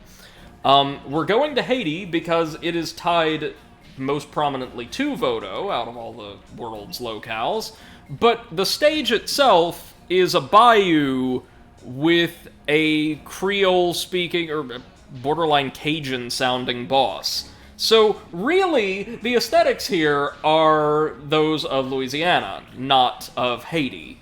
But it doesn't matter. It's Sly Cooper versus ridiculous over-the-top Hollywood voodoo. This could be problematic if they were playing it more seriously, but there's only... well, no, you could say what we're about to see is culturally problematic, but Only Sly 4 has a stage with characterization or depiction that is absolutely appalling. And we'll get to that when we get to it. This is just Sly versus a silly, like, black magic practitioner. It's like something out of a cartoon. I was gonna say, like, I think that not many people would notice what's problematic about that if you have not mentioned it. No. Because, So, like, yeah. Go ahead. I was gonna say because, like, you have a very stereotypical view of Haiti, right? I mean, not you, like... The general have the you, very- yeah. Yeah, the general you. And I feel like you said, like, it's depiction of Louisiana. I'm sure that quite a lot of outside of US people would not really know what a typical representation of Louisiana is. Oh yeah, no, this is straight up the bayou. Yeah. Oh, we've got a nice little briefing, though. The third member of the Fiendish Five was the infamous voodoo Potato priestess, just unmuted himself for a couple of seconds to say yeah, and then muted himself born again. into a family I didn't of say mystics. anything. Other children from Oh, her, I thought you said yeah, Spire. or I heard that from somewhere teaching else. herself to summon the undead, provided what few friends Not she for had. me. A career in crime allowed an adult Ms. Ruby to punish the world for fearing her as a child. Chief mystic for the Fiendish Five, her powers allowed them to break both the laws of man and nature at the same time. Yet despite the whirlwind success of her youth, Did you see that she managed to end of slip Britney's into her spirit. conservatorship was The denied last by the known judge? scientist claimed she headed out of civilization and deep into the Haitian jungle. Woohoo!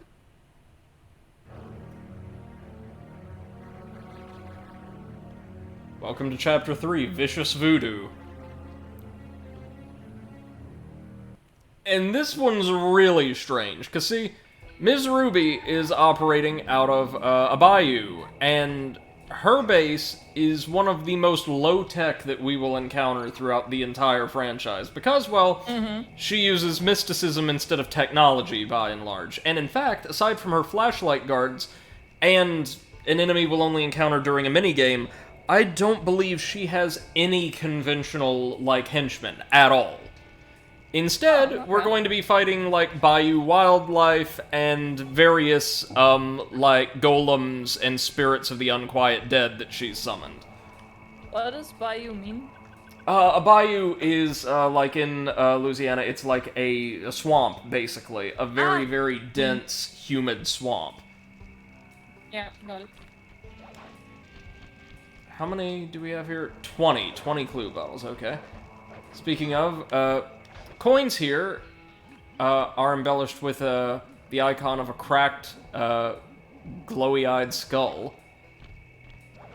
And our first guards here are just mosquitoes.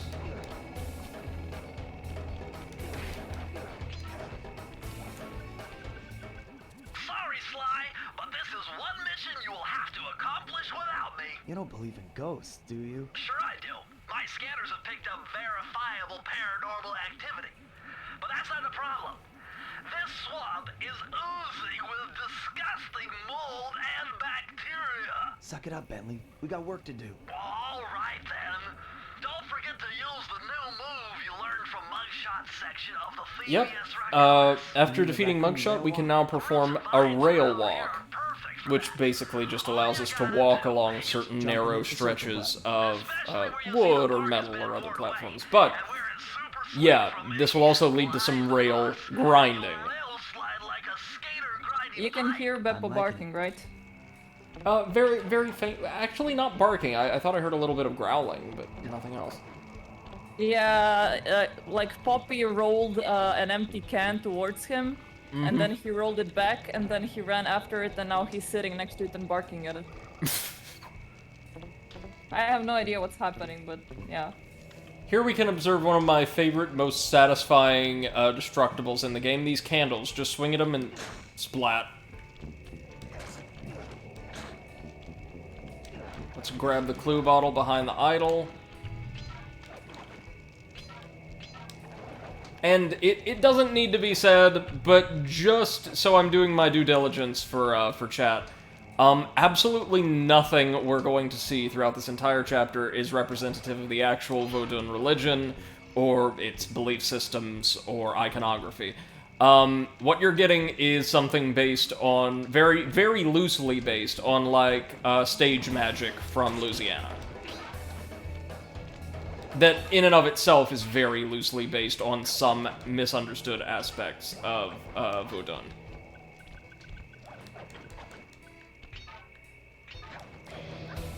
Oh, we've got spiders. Love a good spider.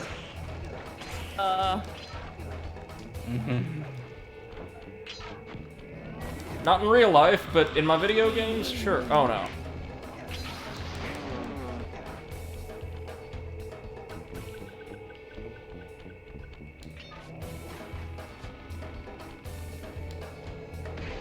There we go, we used our hat mine to great effect.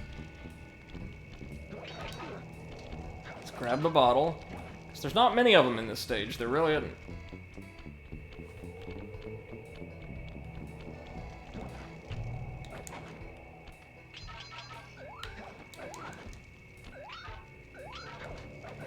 Always gotta be ready to jump off of one of these grind vines.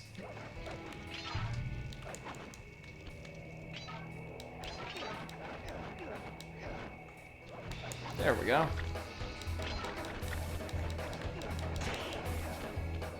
Even like the battle music with like rollicking strings and all of that is evocative of like Louisianan music or just Southern music more generally. Zydeco is what I'm thinking of. Sorry. Okay, these are one of the golems I mentioned earlier. We have to smack them once to separate the head from the body, and then defeat the head and the body separately with additional swings. Damn black magic making me work twice as hard. Oh no. Now we've got 2 of the golems, no big deal. Ouch. What did you say, Potato, for the title again? The only thing I can think about is like Cash Bandicoot, the recipe for success. Ah, okay. You said with a $sign in place of the S, right? Yes. That'll be great. Alright, so we're almost to, as you can see, the perimeter of Ms. Ruby's compound, and here's where we'll meet her flashlight guards for the first time.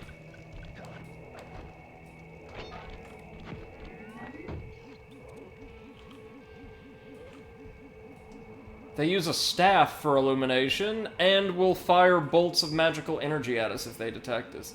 And what are these? Are these like weasels or otters?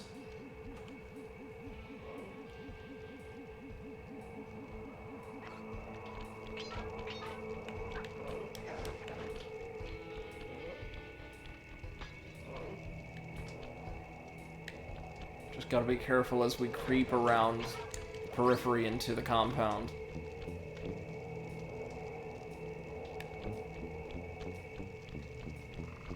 Okay, there we go.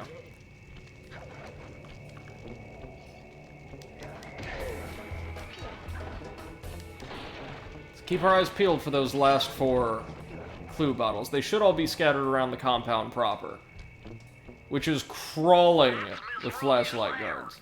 To get in, you'll need that key on top of a tiki pedestal in the guard compound. There's a bad mojo force field protecting it, so you'll have to destroy all 5 of the purple candles surrounding it. No problem. Don't get caught. Yes, we have to disable a bad mojo force field. You've got to get past those voodoo guards, and I'm warning you. This is an actual thing. They work like a team. So do we, buddy.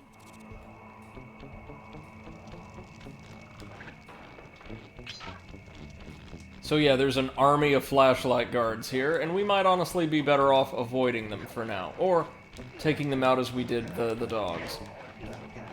That is to say, without getting close enough to trigger the alarm, even if they never see us.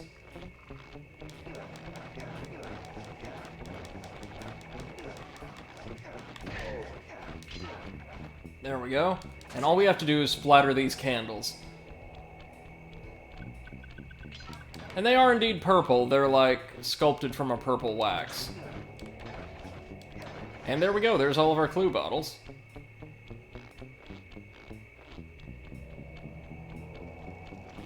maybe a denser concentration of flashlight guards than we'll see anywhere else in the game.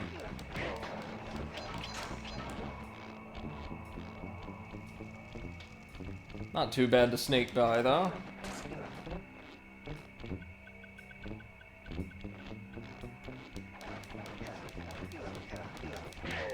There we go.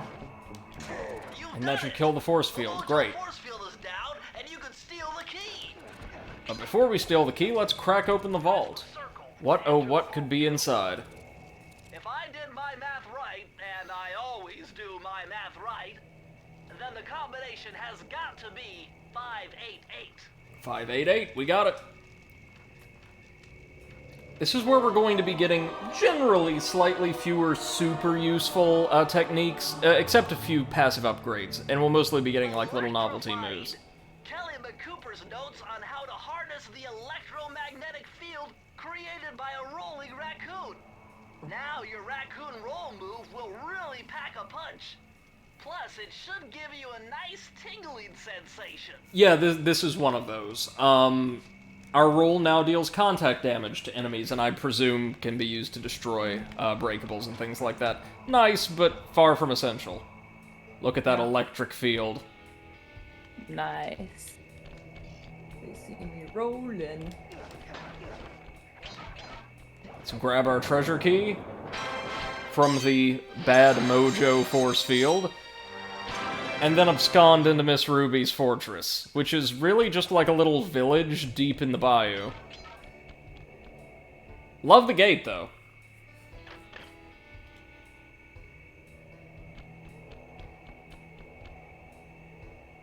Welcome to the swamp's dark center. And yeah, if you couldn't tell, our color palette this time is cooler once again, and dominated by greens. My paranormal scanner is maxing out on that structure. A reading like that could only be coming off Ms. Ruby herself. I think you're right, Sly. If you want to crack at Ms. Ruby, you're going to have to find a way inside that skull temple. We should get a message from Miss Ruby or her first announcement as soon as we make our way down into the swamp center, so hold tight.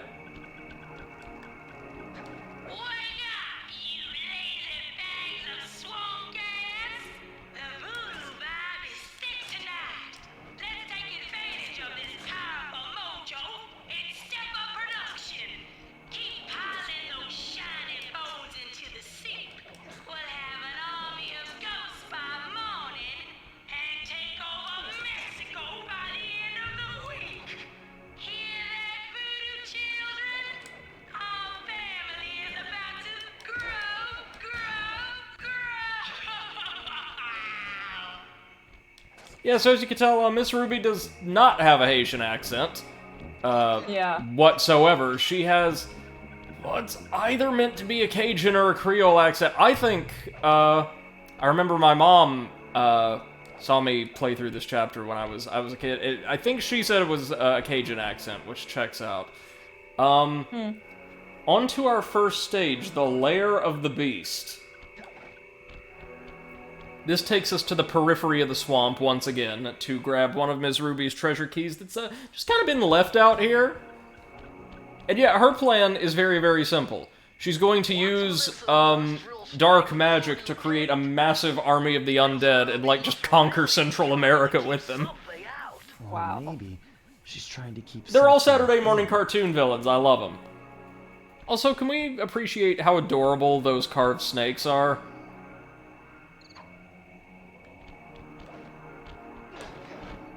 I mean, I might be biased because I quite like snakes, but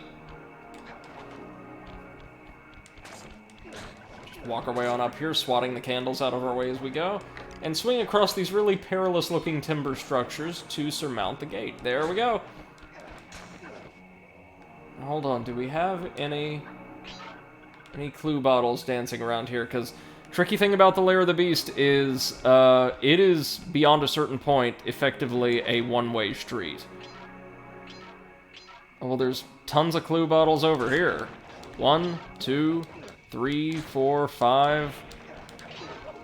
Oh, shoot. Burnt ourselves. Oh no. 6, I think? 6 or 7 clues total, alright. That is handy.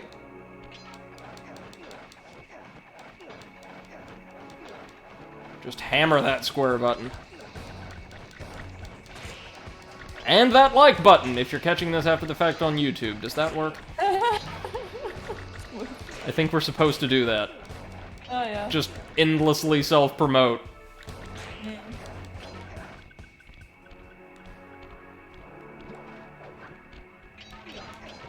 Basically be online beggars.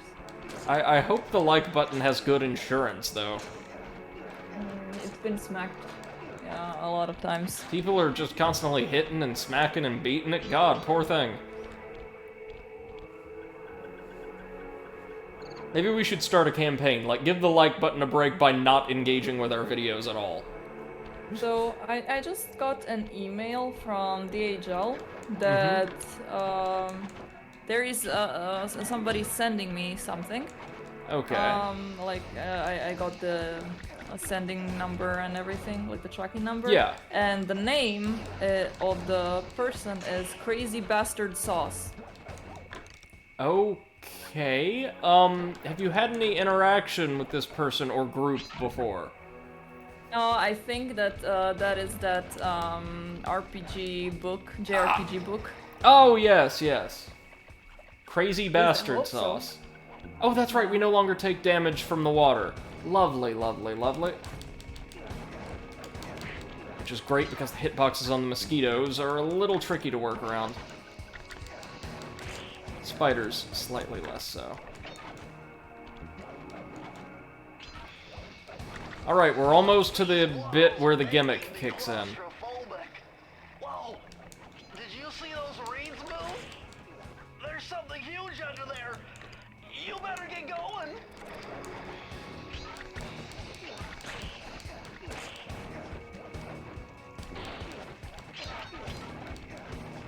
Oh, lucky us, we'll be able to get almost all of the clue bottles before things get really crazy. And yes, indeed, things are about to get just a little nuts.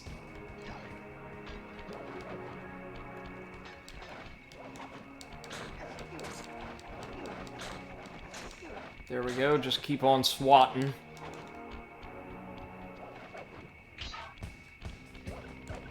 Swatting like you're outside in the summertime. God, bugs and mosquitoes have been brutal this year, haven't they? Yep. Yep.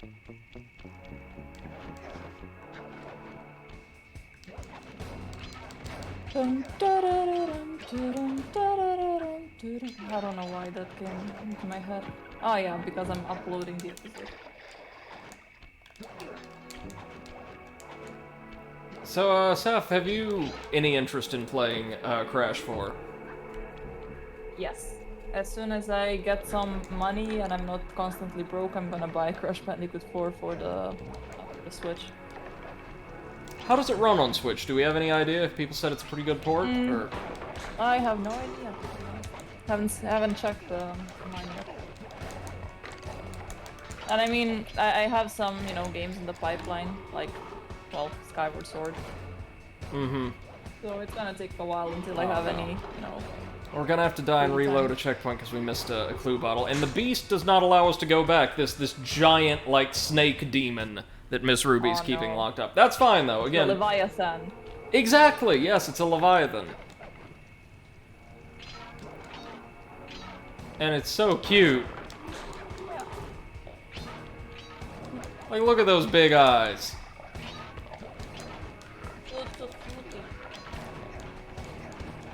It's hungry, it just wants to eat. As long as it doesn't eat me, I mean, like, I'm fine with that. Go eat some of the voodoo guards.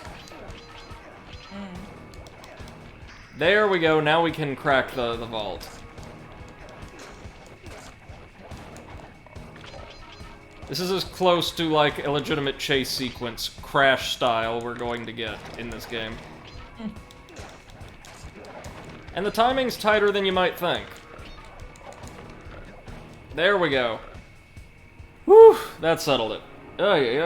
Aside from a death I willingly, suffered to get that clue bottle, we didn't have any trouble there. The circle to enter the vault code. You can see, though, with all of this swamp water, why no longer taking damage from aquatic hazards is a major boon, yeah? Yeah. Alright, 444. Let's do it.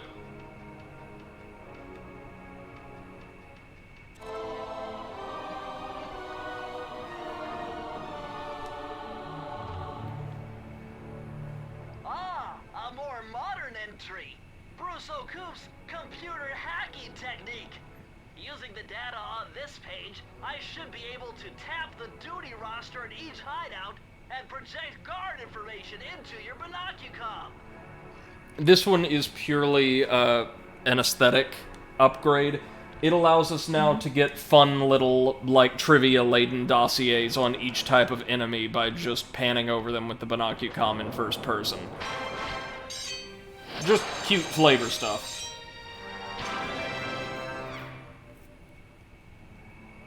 Alright, friends, that's one of our treasure keys down. Well, two, technically. And next, well, we can't get through there because of the bad mojo force field. So, where to next? There's whence we entered. Well, what's up here? Are these both platforming stages? Let's see. That appears to be, yes. And this is as well. Oh, practically all of the platforming stages are huddled up in the first half of the chapter, and the mini-games will be in the back half. Alright. Oh, wait, no! This is a mini-game. Oh, God, I remember this one. Piranha Lake. Whoo, boy. So, here we're going to have to use a little hovercraft to ignite a bunch of tiki torches. Because tiki, voodoo, those aren't from totally different sides of the globe. In order to open a gate to a treasure key. We're going to be on a timer, and we need to run over Piranha that'll be swimming around in the lake in order to charge up our flamethrower. So, we'll be under a little bit of time pressure. We can do this, though. Sly, the only way to open up You listen to that rollicking banjo in the background. 25 tiki torches with the flamethrower on your swamp skiff. Use the left. Oh, the hovercraft is called a swamp skiff. That's so good. To fire the flamethrower. Oh, and one more thing. You need fuel for the flamethrower, and the only source of oil are those piranha you see swimming around. Run them down with a boat. One fish fuels one shot. Hurry! You only have God damn 2 it, every minutes time to I'm get trying all to the torches press, lit. write everyone, it tags Brady. Well, because really, I am everyone at the end of the day. And everyone is me. Do we actually need anyone except Brady? We don't. When it comes to playing bad games or old games, apparently not. Oh, yeah. Now, bad old games, you might need to get a different employee. I can only do one or the other at a time. Wow.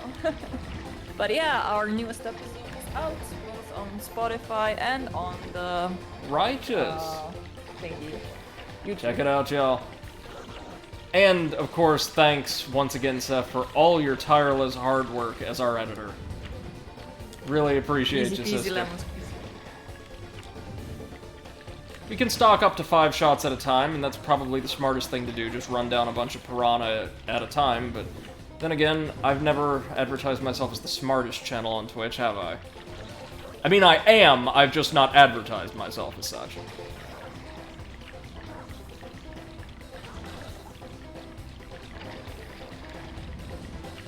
Also, these aren't really tiki torches, but alright.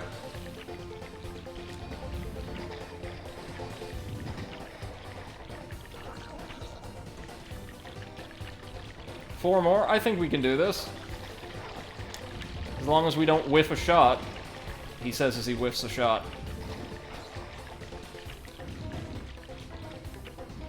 There we go! Awesome, y'all! That is going to clear Piranha Lake on our first attempt and grant us our third treasure key. Hey presto.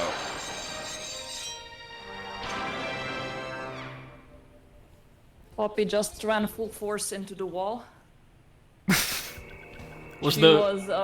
She wanted to like gain enough momentum to jump on top of the kitchen, like the kitchen island? thingy. Yeah.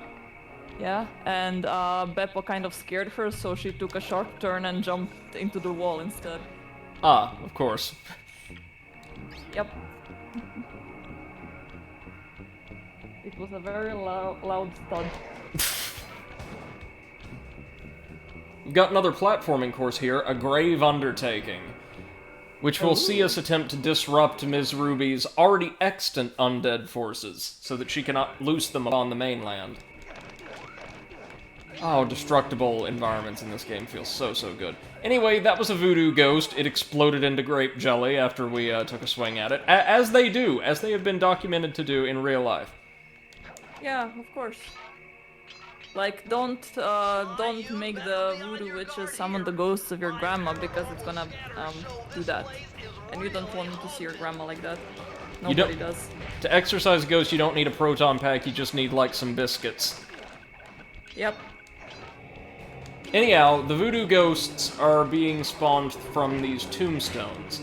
Fight our way to the tombstone, whack them, and that will disperse the magic summoning them. That's the stage's gimmick, that's all. There's going to be a lot of these enemy spawners around. And as I said, yeah, Ms. Ruby's stage is very low tech. Because who needs technology when you've got magic? Which, I mean, I agree, but...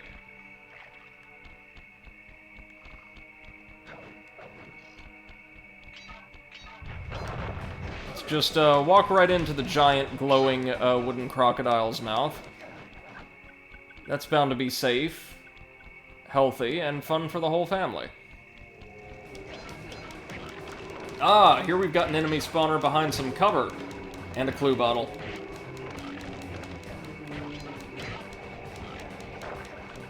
Now, down there is enemy spawner central. Like, there's... Oh, is it just 2 headstones? I thought it was more. Oh, it might be 3. Might be 3, yeah. And we're just going to have to swat them all down quick as we can. Oh, whoops! I forgot that those are actually torches. I should have seen them functioning as actual torches. Alright.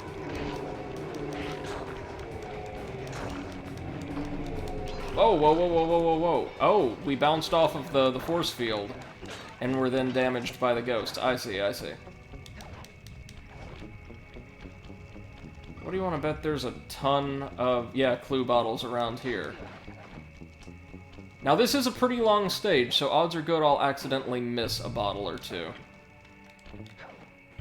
Oh, extra life. That's the way forward. We want the clues. All about those clues, baby.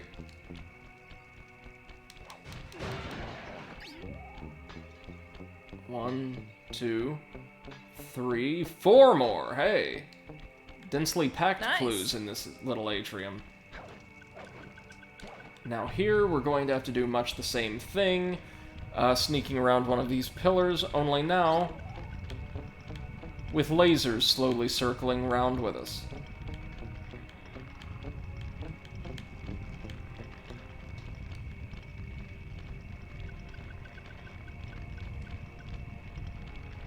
Let's just do this. Hopefully the alarm will be on the other side.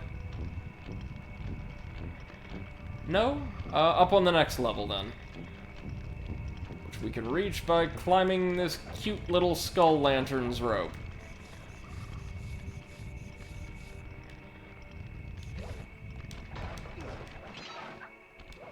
There we are. Let's just creep our way around. Across the light fixture this time, and what a light fixture it is. Jesus Christ, it's just a brazier hanging freely in the air. Hey, Lee, welcome to the stream. Hope you're doing well. Hello. Good evening. How are you doing? Thanks for joining us.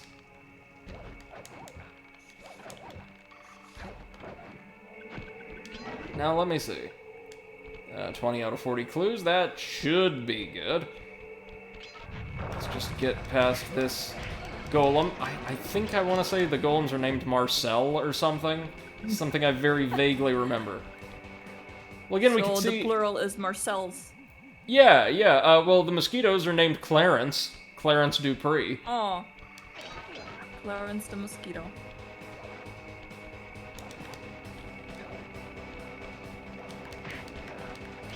Hey, Schnaufi. Good evening. How's it going, man? Hey, Schnaufy.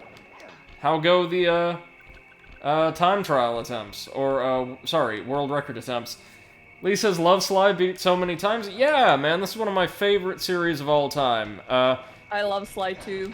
Really hoping they can... I love Sly as well. Really hoping they can reinvigorate the series, as they have with so many classical, or classic action platformers from the early 2000s of late. A man can dream, yeah? It's not Sly's fault that Thieves in Time was so poorly marketed. It's a really good game, too, as we will be experiencing before too long. Schnaufy asks, what's the opposite of progress? I was about to make some snappy joke about... Oh! Yeah, Ubisoft game design. There you go. But it's alright.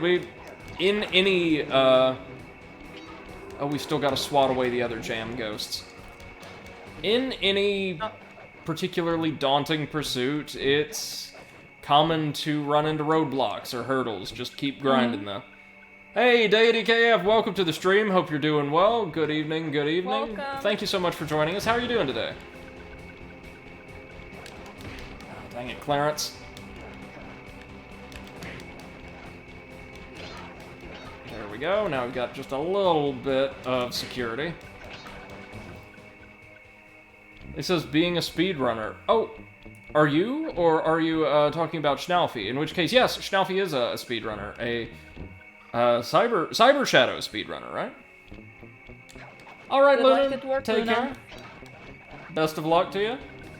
Hope you have a wonderful rest of your evening.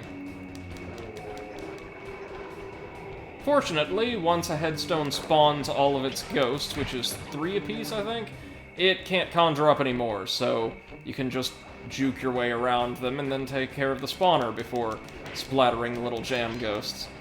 And he says, I'm good, and I popped in right during the Thieves in Time opinions. Yeah. It's probably the most divisive game in the franchise, but you know what? I really like it. In fact, from a gameplay and environmental design standpoint, it may be my favorite in the series, and I know that's super controversial, but I also generally like Sly 3 more than Sly 2, which is also a little uncommon. Ah, yes, and to those of you who are new, first of all, can't tell you how much I appreciate your presence with us tonight, and secondly, we have a Discord, which you can join using the link that my wonderful mod and dear friend Seth the Overwitch just posted in chat. Join us to engage with a like-minded community of video game enthusiasts from all around the world. Since we're global, there will be people active there virtually at all hours, and everyone is incredibly kind and enthusiastic. Yeah, we're online at all times because Brady is from the States and I am from Europe, so yeah, we are having people all around the clock. And our friend comrade Potato is with us as well, who also streams quite regularly, but may or may not be on mic. Deity says, I don't like it, but I won't say what others can't. We all like what we like. Yeah, no. True.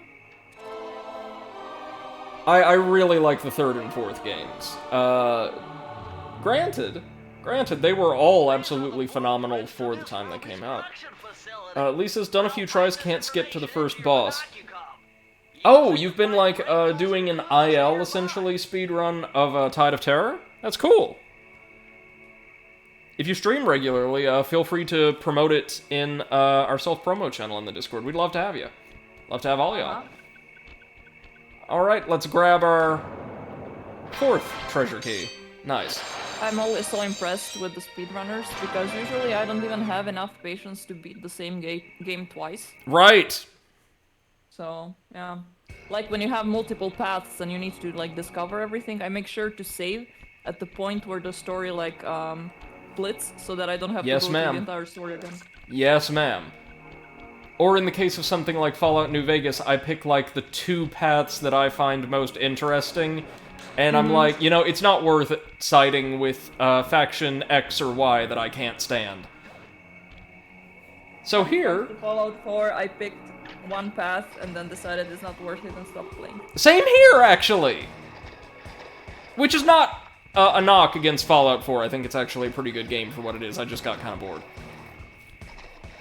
What path did you choose? I tried playing it 3 times. I went with Brotherhood of Steel. Okay. And I wanted to be against the... what are they called? The Institute. Yeah, the Institute. And I stopped playing when you figure out who the leader of the Institute is, because I was like, yeah, that was so obvious, and I'm kind of disappointed, so now I'm gonna stop. It's also really stupid. Like, really, yeah, it's really stupid. I went with the Railroad, who are all nice people for the most part, but also aren't super interesting. If I could unlock the cauldron's lid, I might be able to crash their production and build Schnaufy says, same here, Seth. I barely play a game twice, but that's for story-driven games. One of the few games I played twice was Yakuza 2. Because I was so close to Platinum, I wanted it. Oh, nice. Yakuza Kiwami 2, you mean? Oh, dude, Kiwami 2 is so good! Like, the bouncer side missions alone would justify the price of purchase. So good! And that's not even going into, like, the Osaka Castle stage. Oh my god, forget about it. Ugh! Let's see. Lee says, well, not for a while. Last speedrun I did was on a bad game. Got second of 4 people. What game was it, then? That's interesting. Dre says, I always go with the Minutemen. Ah, yeah. They of Another Settlement needs our help fame.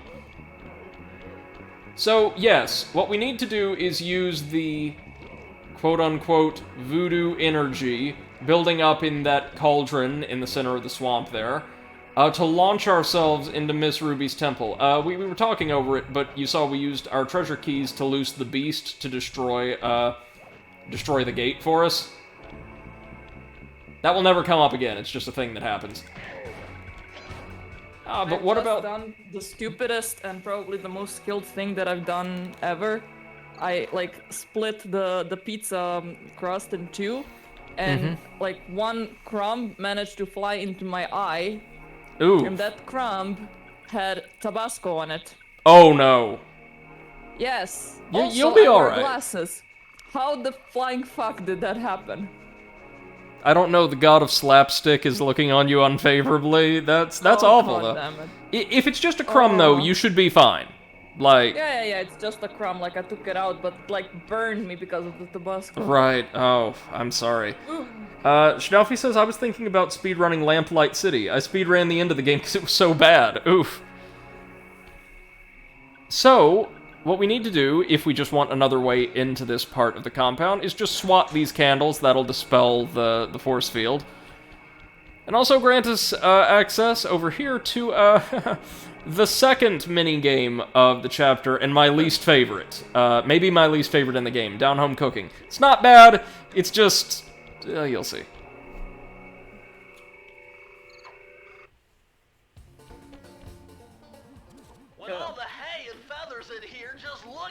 Again, we're just straight up in Louisiana. This is not remotely Haitian. That ghost over there contacted me on Spectre Wave Radio, and we've cut a deal. So the ghost is going to trade us a key if we make gumbo. I guess he needs them to make a big pot of gumbo. 50 chickens worth of gumbo. Be careful, or they'll blow you to bits. Think you can do it? Lee says Monster High Ghoul Spirit on the Wii. Oh! Oh wow. Like a licensed game, okay.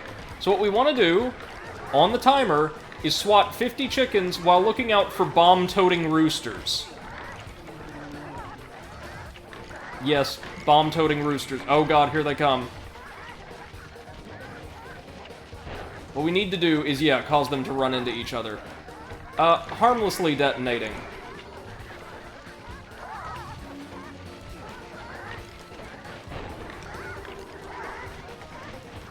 But of course, we've also got to stay on the move to ensure that we round up enough chickens.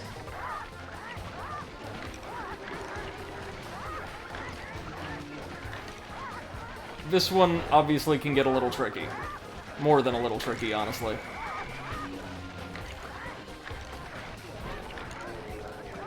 Especially given that the chickens, compared to, like, the piranha from the lake, can really move. Oh, no. We took damage from... Hey, Lee! Thank you so much for the follow, man. Appreciate you. Yeah, we're probably gonna have to try this one a few times, I'm afraid.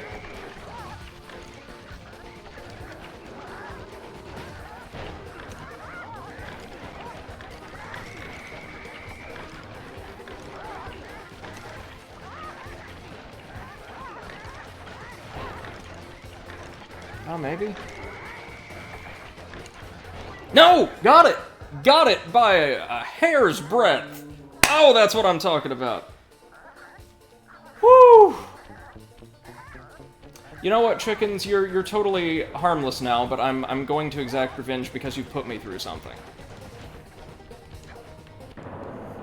Dre says, disappeared for a bit because my cat Ziggy jumped on me. Turns out there was a spider on my ceiling.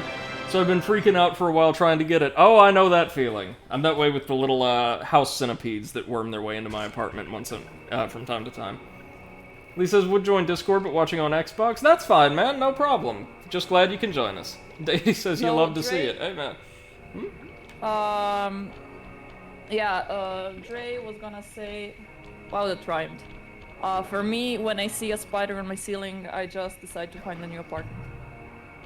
Yeah, that's how it worked last time. And what do you know? 3 apartments in a year and a half. For a different reason, but I actually did. We have yet another minigame stage over here. And fortunately, it's my favorite type of minigame in Sly 1.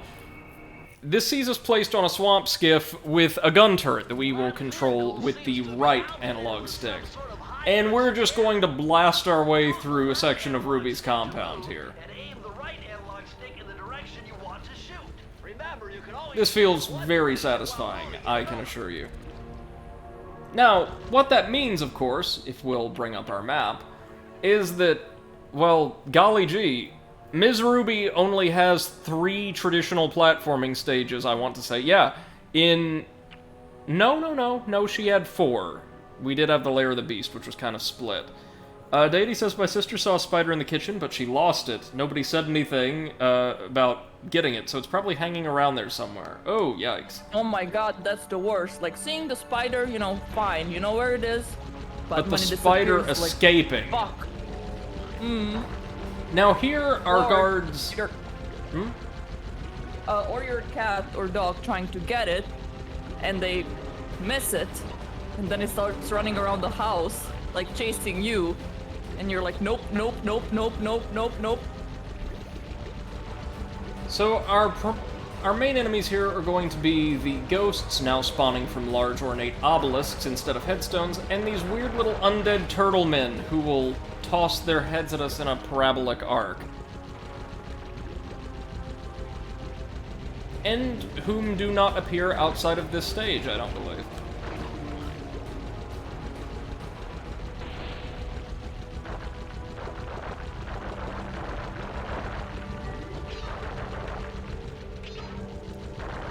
Destructibles here will still drop coins. Pretty handy. First things first, get past the turtles. Oh god. Far, far bigger threats than the ghosts, believe you me. Gather up all those coins. Dracis the spider disappeared behind my dresser? Oh no. No. Nope. Mm-mm.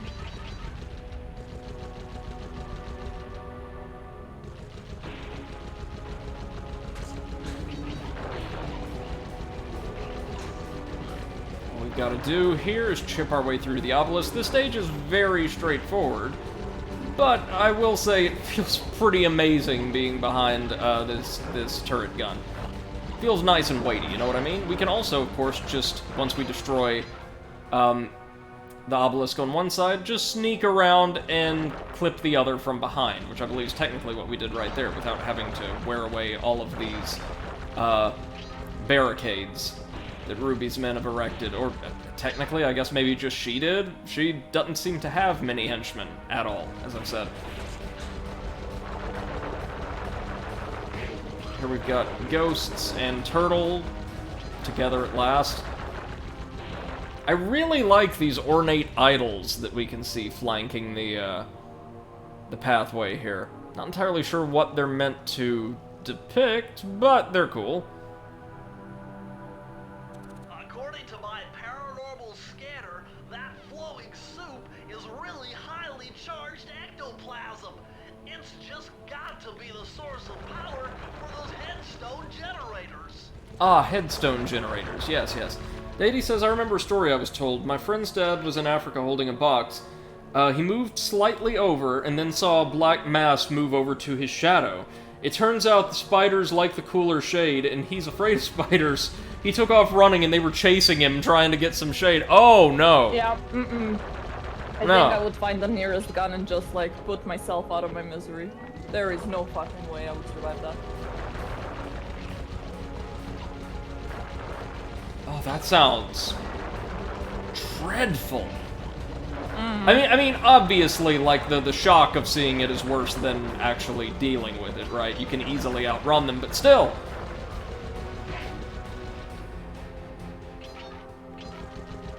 So, Seth, what are you doing right now? I just finished eating pizza. Oh, right on. What kind did you get? Pepperoni pizza. And it Right was on. the bus on it. Very good, very good. Oh, by the way, to our new friends out there, if you are enjoying our voices and would care to hear them at a longer for a longer engagement, please feel free to check out our podcast, which is available totally free of charge on YouTube, as well as Spotify, Google Podcasts, and iTunes. We tackle serious and silly topics surrounding gaming as a culture and an industry every other week, and do take some audience suggestions for episodes once in a while. Hope you can join us for that. And, of course, that YouTube channel is the one-stop shop for stream VODs and another series we operate, Overanalyzing Creepypasta, reading and riffing on some of the internet's absolute worst short-form horror fiction. It's a good time. Last episode we tackled a story called Blood Whistle, which was so notoriously bad it was reviled by the creepypasta community circa like 2012.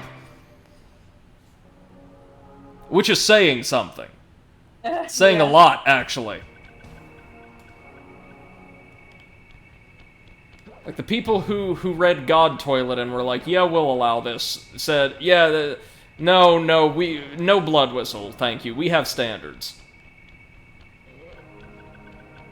Not high standards, but standards.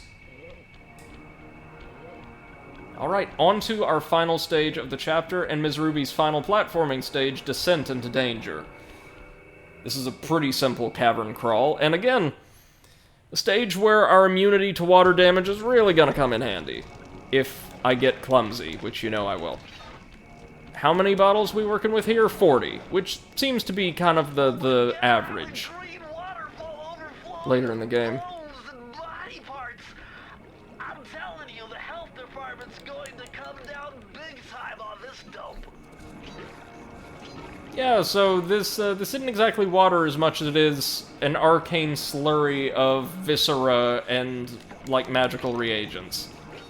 Fun.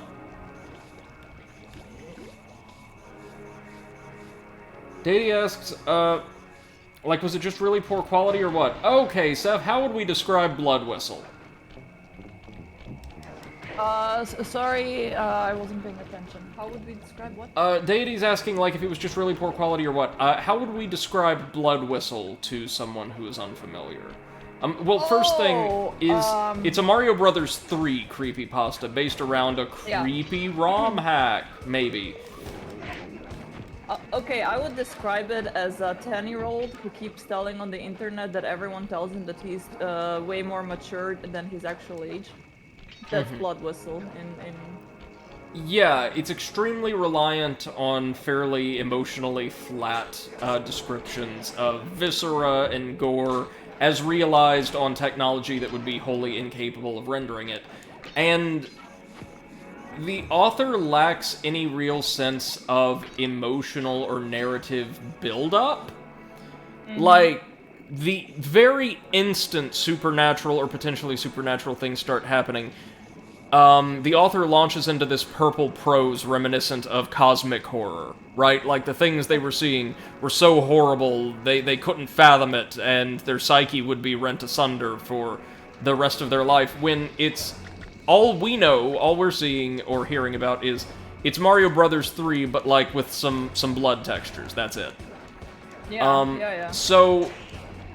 it is poor quality in that it is overwrought and does not seem to understand how emotion, and specifically descriptive emotion, can or should be used to engender, like, audience empathy in a horror story.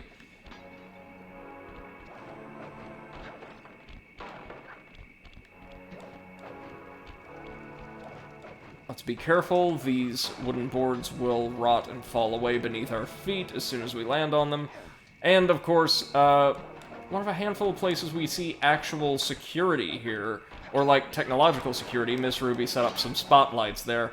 Nothing too major, though.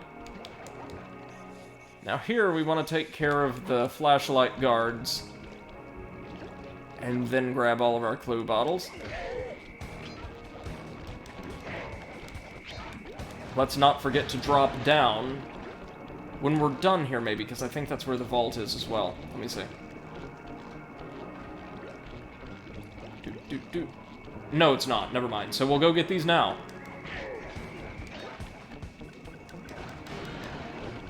Backtracking's for the weak. Says the man who began this stream by backtracking a little bit. Oh, what's the matter? I never claimed to be strong. Anyway, look at the giant turtle idol. I love it. Like, none of this is Haitian, or even, like, half of it's not even Louisianan, but it's really cool stage design, like, for your, you know, platformer requisite haunted level. Deity says, Lovecraft was literally afraid of almost everything. It's crazy how far those stories of his blew up, right? Now, I am a huge fan of cosmic horror, and even though I enjoy some of his stories, definitely not a huge fan of H.P. Lovecraft. He was a horrible man, in large part due to the fact that he was afraid of and hated everything and everyone. But his tone, his standard tone for writing, is exactly what was invoked all throughout Blood Whistle. It was like Lovecraftian writing about a Mario game that had Toad looking a little bit bloody. It was like, oh, it's Mario, but scary. There's blood. Oh, did we mention it's scary? There's 666 written everywhere. Written in neon in the sky. In neon. Oh, there's pentagrams. Mario gets impaled by a whistle. Yeah, he gets impaled by a whistle over and over again. There's a lot of blood. There's Cthulhu, but he just, like... he's just there. Yeah, no. Several Cthulhus, and they're just hanging out. Yeah. And what else was it? Wait. Oh, an alien came in the end, I think. Was that? Or was that yes! No, because it was the second Mario pasta we had read in a row with totally inexplicable last-minute inclusions of aliens. Oh, in the Illuminati? They were there? Oh, yeah, oh my god.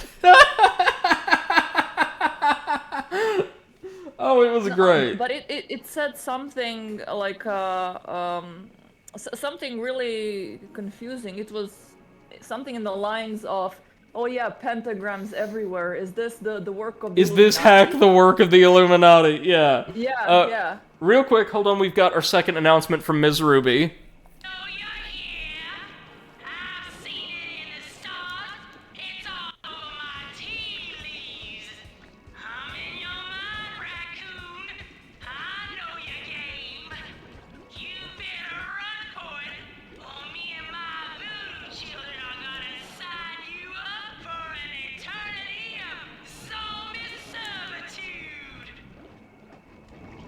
Yeah, so she is fully aware that we're here, not apparently because we tripped her security or anything, but because she was actually able to perceive our presence here in her compound.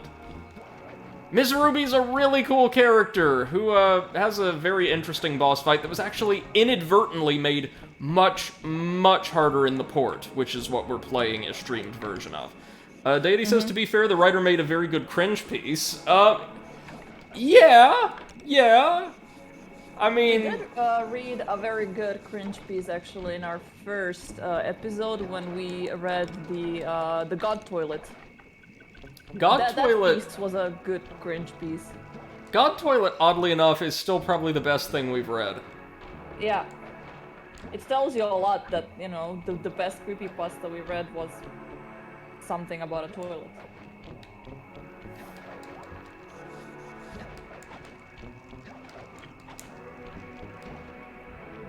Okay, so that took a little bit of doing, but we've got most of the stage's clue bottles at this point. Nice.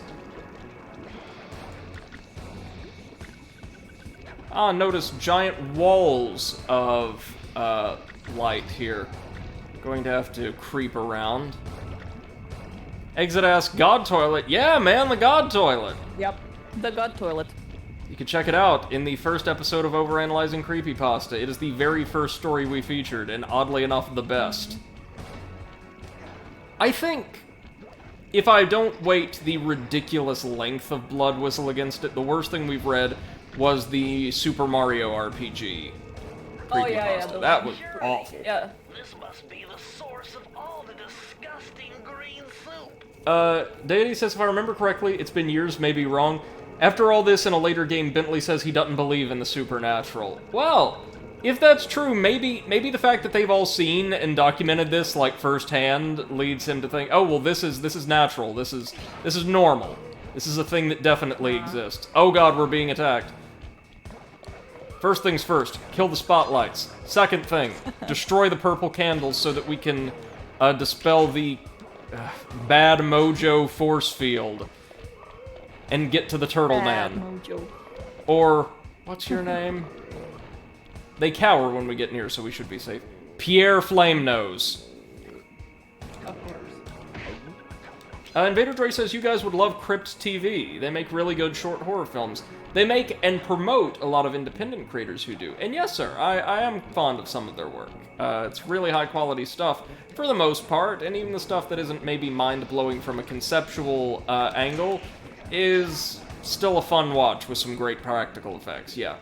They're not making anywhere near as many, or promoting near as many independent projects now, like little short films as they did back in the day, but still really good stuff. Thank you for the recommendation, though. I would recommend Crypt TV to horror fans who haven't checked it out yet. Pretty solid for free horror online. Then again, we've seen, like, what the benchmark for solid free horror online is, so... Yeah. I don't know, is it just because we are starting to get, like, over the years, a higher tolerance for horrors, or it's just that we have seen so much crap already? I would say, in the case of, like, creepypasta and things like that, right? Mm-hmm. It's because with the advent of the internet and other, like, really efficient mass communications technology, and you can see this when the quality of things like pop music over time as well. Yeah, sorry, I'm gonna be one of those guys. The overall average quality may seem to have diminished somewhat because the barriers to entry, a lot of the gatekeeping measures, were completely ameliorated, right? You didn't have to publish a story, like, through a publisher or a college press or something like that, a publishing partner. You could just write it yourself and upload the file directly to a website. And me, as a... What are we, Seth? Are we, like, bottom-of-the-barrel couch cushion change critics at this point? Technically? Yes. I think that's great. I think anything to promote and ease the expression of creativity and the circulation of cool new ideas, concepts, worlds, all of that's fantastic. But you have to understand that by casting those floodgates open wider, there's going to be just more stuff overall that gets through into the cultural zeitgeist. Good stuff, high-quality stuff, and low-quality stuff alike. A lot of the stuff on Creepypasta Wiki, or the stuff that we read, right, is... culled from that great volume of lower quality stuff. Which doesn't mean that there's not a lot of decent and high quality stuff on the wiki too that we just haven't found because I've been specifically searching things that look kind of iffy, right? Yeah. Dadey says, like Mario Maker. Yeah, exactly. For my righteous Exactly. analytical ability. The combination has to be 571. But without even having to purchase like a proprietary technology like the Mario Maker software before you start creating. Yeah. Alright, what's Ms. Ruby's last vault got for us? Mind-bending. It's Matthew de la Coupe's perpetual slow motion technique. With this move, you can slow down time whenever you want, not just while jumping.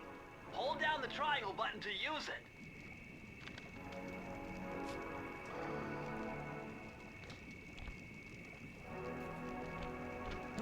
There we go. And with that,